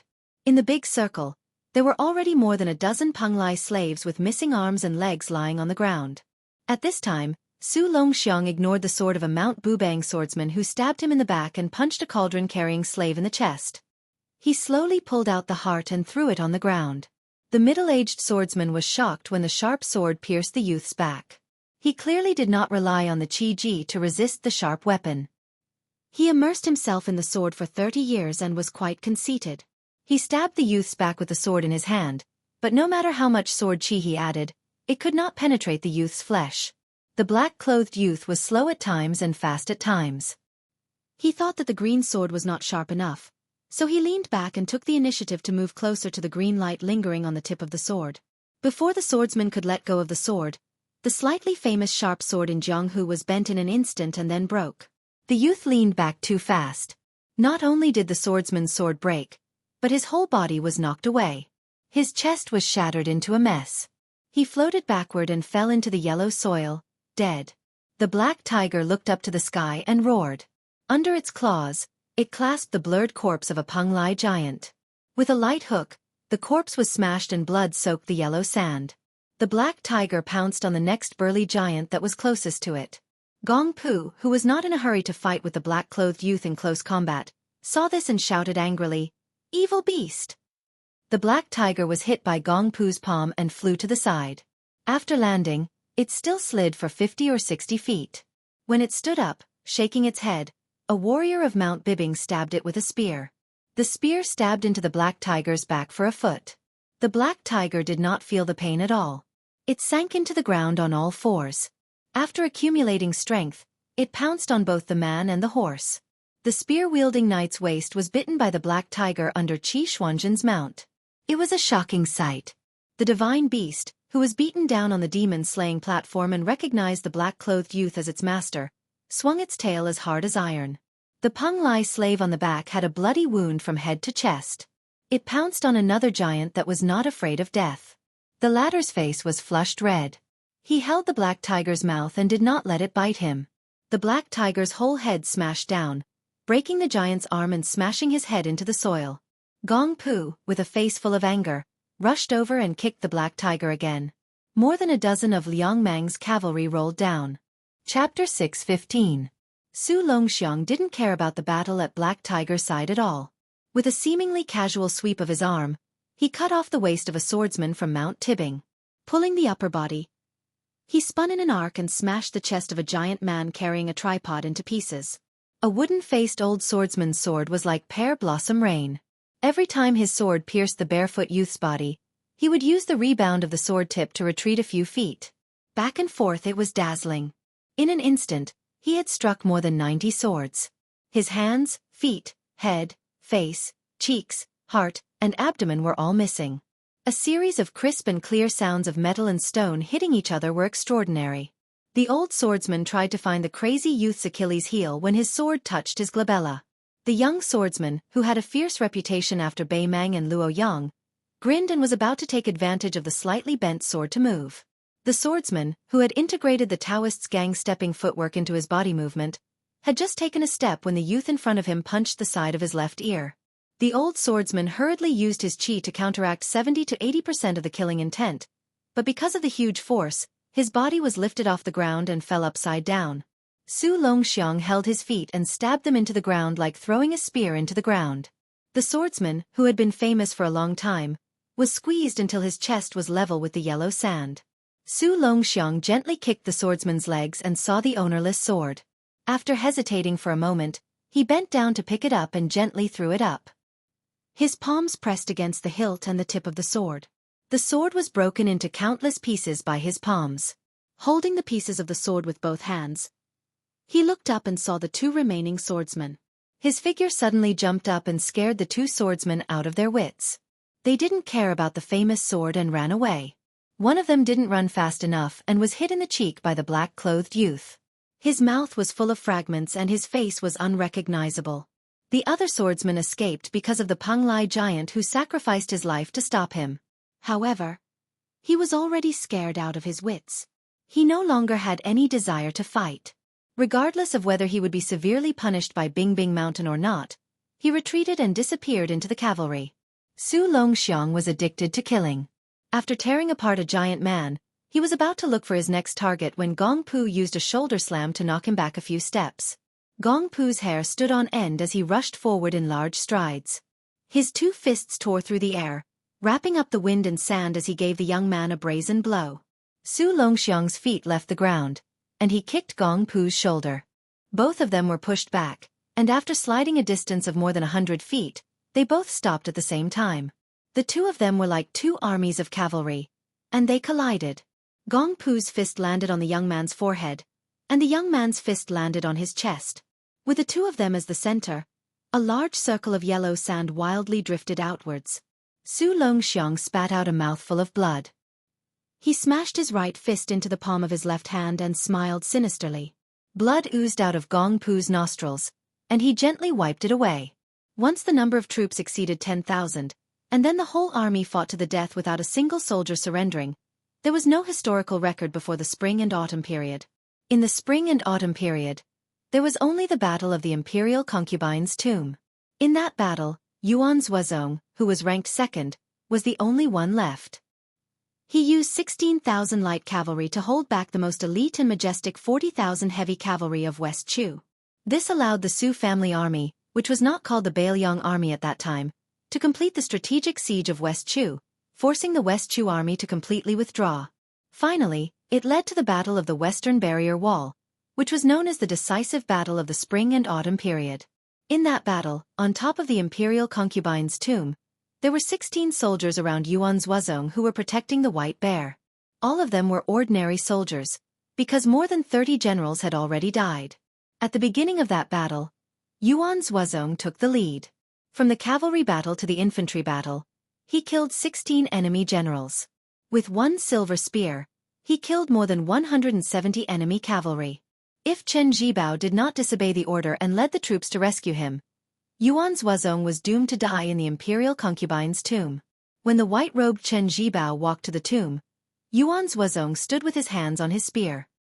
His whole body was covered in blood, and his face could not be seen. Generally speaking, when 1/3 of the military strength was lost, the morale of the army would begin to collapse. In the spring and autumn period, there were countless ambitious and ruthless people who took advantage of the chaotic times to rise up. When they had a little bit of momentum, they hurriedly proclaimed themselves as kings and emperors. However, when these mixed-up armies met the elite regular army, they often collapsed at the first touch. There was no lack of absurd battles where 50 to 60,000 rebels were chased by thousands of cavalry for hundreds of miles, let alone fighting to the death. The powerful officials of the Liang dynasty all had their own ulterior motives. They said that if Gu Jiantang sat in the position of Su Shao, he could also stabilize the spring and autumn period. However, they never thought that Gu Jiantang could bring out such a valiant general like Yuan Zuozong. After the spring and autumn period was stabilized, the morale of the Bailiang army was still high. The battle at the mouth of the gorge was tragic. After noon, the two armies began their charge and fought until dusk. The yellow sand filled the mouth of the gorge and did not stop for a moment. The 4,000 Longxiang army and the 6,000 Dongjua army almost changed from a cavalry battle to an infantry battle. If one did not see it with their own eyes, no one would believe it. The reason why Dongjua was able to take over 3 military towns in the South Dynasty and dared to argue with a few generals in the South Dynasty was because he had 60,000 troops under his banner. When the Empress was patrolling the border, she personally asked Dongjua if he was willing to exchange 60,000 troops for a king of the South Courtyard. What she meant was that Dongjua's 60,000 troops could take out 60,000 of Bailiang's 300,000 cavalry. As for how Dongjua, who was as cunning as a fox, would reply, no one knew. Although Dongjua's face was as calm as water, the corner of his mouth seemed to be smiling. The 2,000 roaming cavalry behind him did not enter the battle. The complete system of the Northern Mang's Western Line's relay post, beacon post, and military town seemed to be perfect, but in the end, it had never been tainted by the blood of war. It was flashy but impractical. Dongjua had always seen it with his eyes and was well aware of it, but he had never once mentioned it in the imperial court. For example, this time, the 8,000 Longxiang army penetrated deep into the enemy's territory alone. They actually fought all the way to the military town without a wisp of smoke. After swallowing Gentleman's Restaurant, there was a short period of smoke from the beacon. However, the South Dynasty was blinded again. Wherever the Longxiang army's horses pointed, There was no news from the hundreds of beacons in front of Gu Maolong. Even Dong Zhuo himself did not expect that the 4,000 Longxiang army would not attack Gu Maolong. Instead, they would run all the way to ambush and kill the reinforcements. If it were not for the 8,000 troops that he had trained, he was afraid that the Longxiang army would not even leave a bone behind. Dong Zhuo was still waiting. In this sudden battle, although his cavalry had galloped all the way to reinforce Gu Maolong, it could not be said that they were waiting at ease.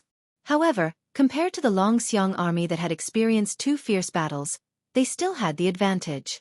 Dong Zhuo thought that 4,000 against 4,000 would fall into a disadvantage. However, he did not expect that the 2,000 roaming cavalry would participate in the battle and still not be able to defeat the Longxiang army that was like a bowstring pulled to its limit. Dong Zhuo raised his butt. He could vaguely see the figures of the black-clothed youth and Gong Piao on the battlefield. The fat man clicked his tongue and said, "They really can fight. It wasn't easy for me to lick my face and ask for 18 riders from Mount Tibbing with father-in-law. In addition, there were more than 40 Penglai giants. With Gong Piao overseeing things, they were almost all slaughtered. After this battle, won't my wife not let me climb into bed for a few days?" A roaming cavalry commander rode his horse to Dong Zhuo's side and asked in a low voice, "General." Dong Zhuo shook his head and said, "There's no rush." The sturdy commander asked cautiously, "If the stalemate continues, I'm afraid Gong Piao will." Dong Zhuo said bluntly, "Just wait until he dies." The commander who had followed Dong Zhuo for many years didn't have any abnormalities. He quietly retreated with an expressionless face. At this moment, the sky was like a naughty child splashing ink on a piece of white paper. The more ink there was, the darker the night became. The battle was finally about to end. Dong Zhuo waved his hand and the commander quickly rushed over. The fat man laughed and said, "Pass down the order. Our 2,000 riders will go kill that black-clothed youth. Keep an eye on him and don't pay any attention to the rest of the Longxiang army. Whoever takes that youth's head will go to the Southern Imperial Court and become a 4th-rank official with real power, or will be promoted 3 ranks under my Dong Zhuo. It's up to him to choose." The commander grinned knowingly and said in a deep voice, "Understood." Dong Zhuo raised his green spring spear. He was finally going to personally enter the battlefield. 6,000 soldiers and horses in exchange for 4,000 Longxiang army and the head of Ren Tu's second son. Was it worth it? Dong Zhuo sneered and said, "Looks like I'm going to make a killing this time." 50 miles outside the mouth of the gorge, 800 riders galloped wildly. All of them were wearing white horses and white armor. The leader was a handsome and tall rider holding a silver spear. Chapter 6:16.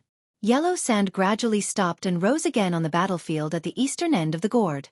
When a bugle horn sounded, the 2 armies tacitly stopped their slaughter, waiting for the final battle. A baby-faced young dragon elephant cavalry soldier cried out with a wah sound. He raised his head and said to a familiar officer beside him, choking with sobs, "The little flea is dead." The officer whose armor was in tatters grinned with difficulty, not knowing if he should cry or laugh. He didn't know how to console this soldier under his command. This child's ancestors were all Baelyong border herders, his equestrian skills exquisite since he was young. When he entered the army, other newbies still had to throw their warhorses 10 or 8 times a day, yet he could even play with the horse's belly. At the time, the officer was there to personally witness it, cheering loudly. Without another word, he brought him into the Longxiang army, choosing left and right, as if he was choosing a wife. With great difficulty, he finally picked a warhorse that had just been brought into the army from Xianli pasture. It was half-cooked and unremarkable, but only this child took a fancy to it. Later on, it was proven that this horse really was a good horse, its leg strength extremely good, its explosive power also sufficient. Its most valuable point was that when it charged, it was willing to charge side by side with the cavalry.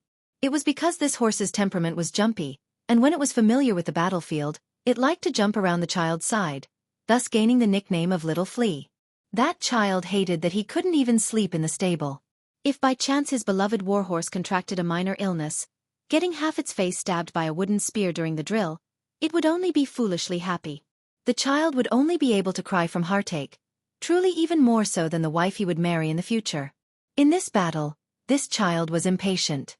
Just the number of enemies he saw kill numbered 2, and they were also the last batch of dragon elephant cavalry soldiers who dismounted from horseback. It was unknown how many enemy warhorses had their stomachs cut open by this child's blade, their legs chopped off. The officer knew that this type of cleverness and vigor was a rare talent. Many veteran soldiers might not even have this type of ability. The officer shot a glance at the child's chin.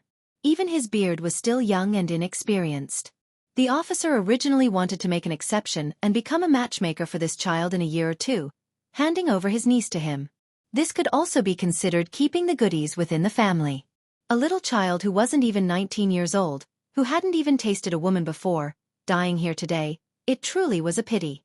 Patting the child's shoulder, he said softly, "When we reach the battlefield, compete with your brothers to see who can kill more. If we die early, we might still be able to catch up to them on the road to hell.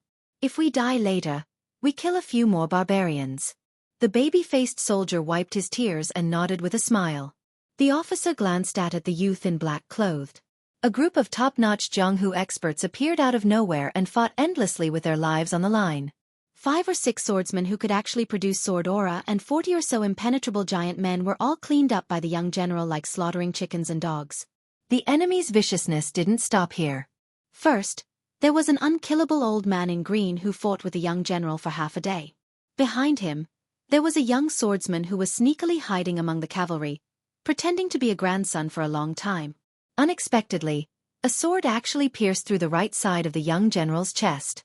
After this treacherous sword strike, he disappeared without a trace, completely withdrawing from the battlefield. The officer was a veteran. If he said he was completely unafraid of death, he would be deceiving himself and others. With his official position and experience, he had long passed the hot-blooded age of youth. Moreover, he still had a family to feed. It wasn't as if the officer's head was kicked by a donkey for him to calmly face death for no reason. However, to be able to enter Bailiang's Longxiang army, which was ranked among the best in terms of military strength, the officers of the same rank as the officers of the Bailiang were more valiant and good at fighting compared to many of the other Bailiang generals. They didn't have many cunning guts, and the soldiers they brought out were also relatively simple-minded. To the entire Longxiang army, as long as their superiors dared to charge and die, they would dare to fight. Training an army for 1,000 days to use it for an hour. If they were afraid of death, they wouldn't enter the Longxiang army. The officer also started as a small soldier. Who hadn't heard of those soul-stirring battles from the old soldiers? Chu Lushan's 1,000 light cavalry opened the Shu Road. Concubine Tomb's 16,000 cavalry fought to the death to the last man. Chen Jibao's battle at the Western Wall Rampart brought peace to the world. There were too many battles between Xiang and Fan. The officer knew that after the battle at the Calabash Gate, his acquaintances and friends would definitely talk about it. When his name was mentioned, they would all give him a thumbs up. These words would be passed along with the compensation money back to his hometown. It could be considered that he didn't let down those memorial tablets in the ancestral hall that he had knelt to when he was a child. In the future, when his children grew up, they would also be able to straighten their backs and be upright people. The red-armored Dongjua army only had less than 600 soldiers left. What kept them from retreating was the 2,000 mounted soldiers personally led by the general behind them, as well as the Dong clan's military law that would immediately execute anyone who retreated without permission. When they turned their heads to look, they saw a bright red torrent rushing toward them. A large banner was particularly eye-catching. These Dong clan cavalry, who were so exhausted that they could sleep for 3 days as soon as they sat down, felt as if a heavy burden had been lifted off their shoulders. But then they felt a little desolate.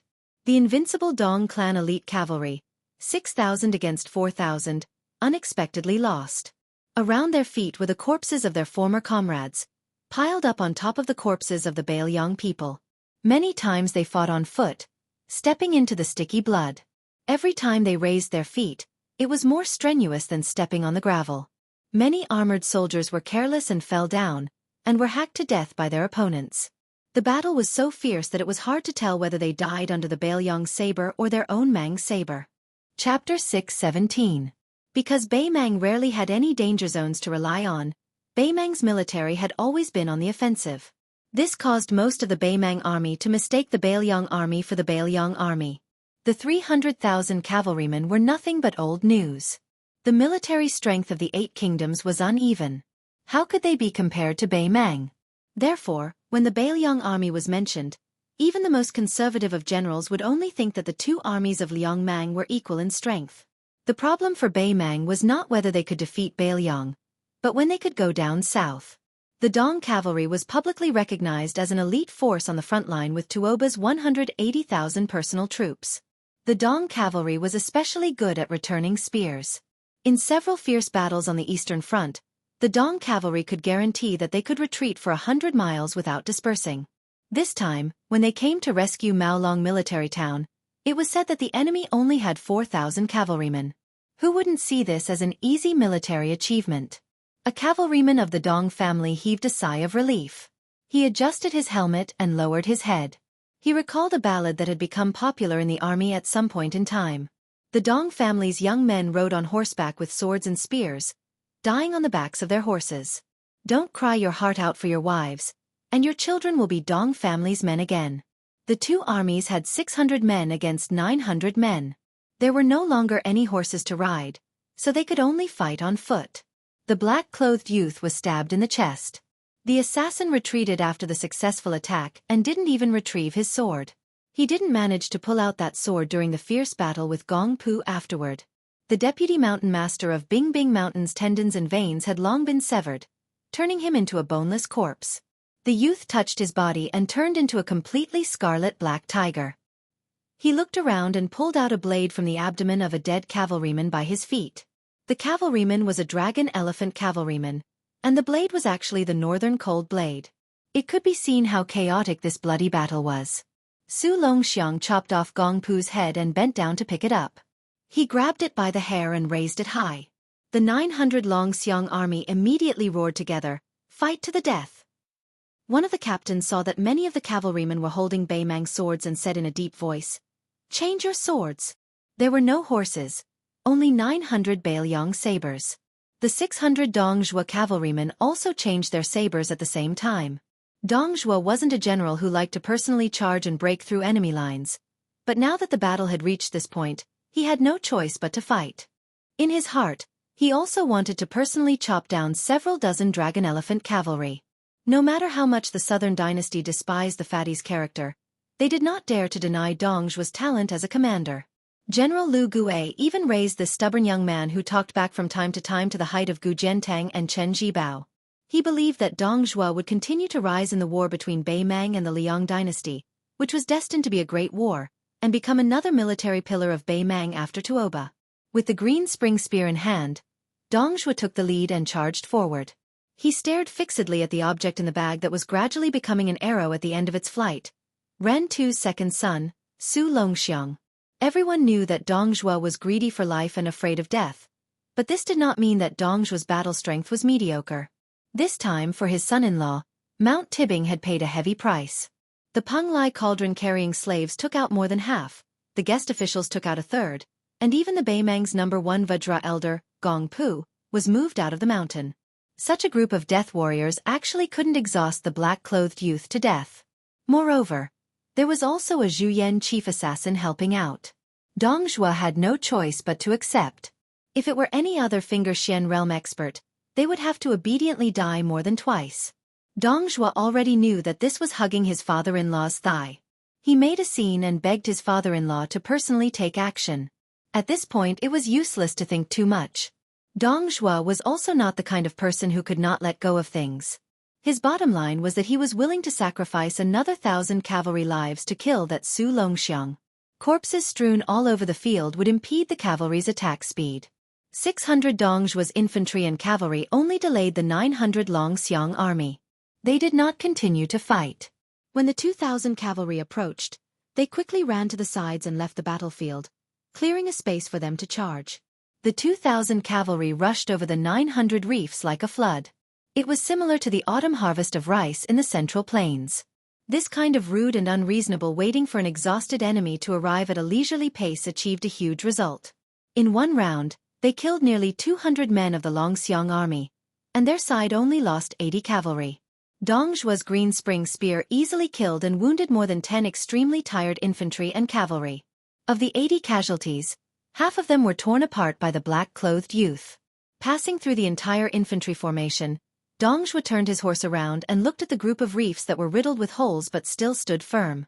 Even with Dong Zhuo's cold-bloodedness, he still had an indescribable feeling. In the future, would his 60,000 men of the Dong family have to face this kind of Bailiang army head-on? Even if he became the only official with power in the imperial court, how many of them would be left? The Dong family army was a direct line of troops that he had spent 10 years to nurture. If one died, there would be one less, and it would be extremely difficult to fill the gap. He still had the confidence to fight against Gu Jiantang on the eastern front, but against the Bailiang cavalry, Dong Zhuo did not have much confidence. Dong Zhuo launched the second wave of attacks. Apart from this, he also sent out several hundred cavalry to take on the responsibility of circling around and hunting, not giving the remnants of the Longxiang army any chance to catch their breath. The baby-faced soldier glanced at the familiar lieutenant beside him who had been stabbed by a northern barbarian's spear after killing 2 cavalry. He did not have a sad expression and clenched the Bailiang blade in his hand. The little flea was dead, the old sergeant who always liked to talk dirty was dead, and now the lieutenant was also dead. They were all dead. No matter what, it should be his turn. He grinned. After the second wave of attacks, another 300 men of the 600 Longxiang army had died. When Dong Zhuo was prepared to completely eliminate this group of stubborn Bailiang soldiers, it was actually not them who launched the first attack, but the black-clothed youth who began to run towards him. Was he trying to stall for time with his life? Dong Zhuo narrowed his eyes and clenched his teeth. If nothing unexpected happened, Li Gujuan should have already rushed over to clean up the battlefield. Yellow sand suddenly rose from the mouth of the gourd. Only white horses and white armor could be seen between heaven and earth. Dong Zhuo fiercely spat out a mouthful of saliva, staring and cursing. F***CKU, Huang Songpu Lu Gue Yang Yuanzan, these old bastards 18 generations of ancestors, tricked me into fighting to the death with the great snow dragon cavalry. Dong Zhuo roared without hesitation. Sergeant, get off your horse and give it to the infantry soldiers. Retreat! The general in white armor and silver spear rushed to the battlefield. He glanced at the 2,000 Dong Zhuo soldiers and did not pursue. He walked up to the black-clothed youth with a sword in his chest and said respectfully, "This General Yuan Zuozong greets the general." The youth only tilted his head and asked, "Where is my brother?" Chapter 6:18. While retreating, Dong Zhuo's 2,000 roaming cavalry and 600 infantry pulled apart some distance, their connection clearly loose. After running for 3 li, Dong Zhuo let out a sigh. He pulled on the reins, the green spring spear slowly drawing out a gully in the yellow sand. When he turned around to look, it was quite regretful that the great snow dragon cavalry didn't take advantage of the situation to pursue and attack. Dong Zhuo pursed his lips. He removed his red tasseled helmet and placed it under his armpit, not minding revealing a bitter face to the officers and soldiers under his command. He sighed in despair. A direct subordinate officer who had dismounted to become an infantry followed the cavalry upstream with large strides, arriving under Dong Zhuo's horse. After 3 li, he pretended to be defeated, running like a stray dog. When he stopped, he was actually calm and composed. His mouth full of vulgarities, nothing more than disdaining Bailiang's No. 1 cavalry for not having any guts. The officers and soldiers trained by Fatty Dong were generally all like this. Dong Zhuo placed the green spring spear on the shelf and put on his helmet. "Let's go." That officer who followed behind Dong Zhuo's buttocks asked, "General, are we really going to leave just like that? Are we not going to launch a counterattack?" Dong Zhuo didn't reply to his subordinate's question. Since he didn't say anything, that officer also gave up on the idea of asking. This was precisely the tacit understanding between the Dong family army.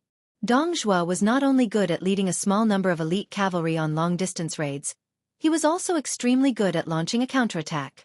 In many intense battles, he could even retreat several dozen li or even several hundred li in the face of a slight disadvantage, and then turn around and fight again, thus establishing victory. One had to bear in mind that the counterattack tactic was a double-edged sword. If used well, there would be miraculous results, but if used poorly, one's cleverness would overturn one's cleverness. If false plays became true, then they would truly be routed 1,000 li, defeated like a landslide. It required a thorough understanding of both the morale of one's own side and the toughness of the enemy's strength. This type of calculation that could easily cost hundreds to thousands of lives was definitely not an armchair strategist. Dong Zhuo muttered to himself, 6,000 against 4,000, fighting to a draw. We've pretty much grasped the foundation of the Longxiang army's strength. Wasu Hongguan did not lose unjustly. The lieutenant chuckled and spoke without restraint. If the elders in the imperial court heard what the general said, They would say that we are shameless again. Dong Zhuo clenched his teeth and slightly lifted his buttocks. The eldest daughter-in-law of the royal family always teased him about the calluses on his buttocks, telling him to ride less. Dong Zhuo was an extremely intelligent person. Although it seemed to be a private conversation between the ladies in the boudoir, what he actually meant was that her husband should not get involved in the battle himself. After all, he was still young and had the status of being a relative of the emperor. He should take less risks to earn military merits. As long as he could endure his temper, he would eventually be able to climb to a high position. However, this time, the reinforcement of Li Gu Maolong was in imminent danger. If he did not personally lead the troops, he would not be at ease. It would be a lie to say that he did not feel heartache after losing 6,000 of his personal soldiers to the Longxiang army. However, Dong Zhuo had always been cold-blooded and heartless in name and in reality. As long as he did not calculate the losses in his heart, he would be too lazy to deliberately pretend to be heartbroken. However, Dong Zhuo's 60,000 elite troops were not the cavalry, but the 12,000 infantrymen. If the latter had lost 6,000, Dong Zhuo would have long gone to the southern court's Huang Songpu and the other great generals to block the door and curse their mothers. After advancing for several li, they saw another 500 cavalry of the Dong family army. This elite troop silently merged into the army. Dong Zhuo had always been known for being crafty and cunning. He was not too fond of staking all his assets on a single throw of life and death business. The reason why he was able to succeed every time he used the return thrust was because every time he retreated, at least 1/6 of the total military strength of the hidden cavalry would be kept at full spirit and vigor, and would be used as the spearhead of the return thrust. In the Battle of Heluku, Dong Zhuo originally thought that since the Longxiang army dared to set up an ambush to attack the reinforcements, the general in charge of troop movement would not move out in full force. Therefore, at first, he did not send the 8,000 cavalry into the battlefield. The facts prove that other than the fact that the Longxiang army did not have a backup plan, Dong Zhuo's other estimations did not have any flaws. If it was not for the appearance of the peerless fierce general who should be the white bear Yuan Zuozong, Dong Zhuo would not only be able to take down the 4,000 Longxiang army, he would also be able to kill Ren Tu's second son in one fell swoop. Of course, Dong Zhuo was not afraid of the great snow dragon cavalry. If they really went all out, together with the 500 cavalry behind them, they would be able to completely defeat Yuan Zuozong. However, if they wanted to kill Yuan Zuozong and Su Longxiang, it would be difficult. Dong Zhuo believed that he was a man who knew how to live his life. Managing the 60,000 Dong family army was like a petty man taking care of a small family. Since he could not kill the only target of this trip, Su Longxiang, killing a few hundred or even a few thousand Bailiang army would not affect the overall situation. Moreover, he would also have to cut off a few gene of flesh from his body. Dong Zhuo felt the pain and was unwilling to do so. The dead fatty had a long face and helplessly said, "After this trip, don't even think about using the excuse of paying a New Year's visit to my father-in-law to steal a goat. That's not all. I'm afraid that I won't be able to touch my little wife's hand for a month." Gong Pu, the guest, and the Penglai cauldron-carrying slave were all killed in the battle. Dong Zhuo did not feel guilty about watching them die for him. However, the layout of the future would be troublesome. After all, his father-in-law commanded Mount Tibbing, which was no different from a military town. He was also famous for his shrewdness and ruthlessness. The captain asked cautiously, "General, we don't seem to be going to Maolong?" Dong Zhuo, who was angry, glared and said, "Are you in a hurry to reincarnate? Don't you see that the king of Bailiang's great snow dragon cavalry has appeared? Only 800 cavalry came. What about the rest? Aren't they going to Maolong? Otherwise, why would the 4,000 Longxiang army appear at the mouth of the calabash and wait for us to enter their crotch?" The captain scratched his head and secretly rolled his eyes. "My sister told you not to take the hot potato, but you didn't listen." Dong Zhuo squeezed out a bright smile and waved his hand. "Yelu Chukai, come here, come here." The captain was horrified and slowed down his running speed. The general's call went in one ear and out the other. Dong Zhuo smiled and said, "Brother-in-law." The lieutenant obediently stepped forward, and as expected, he received a solid kick. Only then did the fatty, who had vented his anger, feel refreshed. "Look at how peerless your sister is, and look at you. You're so ugly. When I first met you, I told you that you're definitely not your parents' biological child. Maybe you were picked up." As the captain of Dong Zhuo's brother-in-law, he was a real royal family member. When he heard such disrespectful words, he did not dare to refute. It could be seen that Dong's despotic power was flourishing. With a belly full of anger, he had such a rogue brother-in-law. It was really God's dose. Dong was suddenly restrained his relaxed expression. If you have something to say it quickly. The captain, who would only be regarded as a rash person, ran near Dong's warhorse and said, "It's not strange for the 10,000 Longxiang army to win against the Wazhu army that left the city without permission. However, the Longxiang army was able to appear at the mouth of the gorge without leaving the city. This is enough to show that there's a situation at the gentleman's mansion. Although our Beimang military towns are not as high and steep as the towns controlled by the Central Plains, the Dragon Elephant cavalry could not take down the gentleman's mansion. Using a cavalry that can't keep up with siege weapons to attack the city is really comical. This only shows that the Bailiang's infiltration of the Beimang border army is far beyond the Southern dynasty's imagination. Perhaps Hong Guan was hot-headed and went out of the city to resist the enemy because there were spies causing mischief." Dongzhuo didn't nod or shake his head. He continued to ask, "Then tell me. Look at the Longxiang army penetrating deep into the city alone. There were only 400 soldiers left at the mouth of the gorge.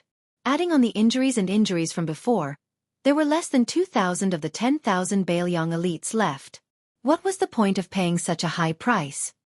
The captain, who was often teased by Dongzhuo as a golden branch and jade leaf, thought for a moment and said, "The Wazhu gentleman's mansion is near the 4 towns of Gugu, Maolong, and Long. In the end, it is a military town that is easy to defend and easy to attack. Apart from the military strength, it doesn't have much value. Unless the Bailiang army is stupid, they would not leave soldiers to defend it and wait for the old generals of the southern dynasties to seek revenge. To tell the truth, I can't figure out what was fought in this battle. Was the king of Bailiang muddle-headed? Or was he in a hurry to send his second son to the Bailiang army as a general?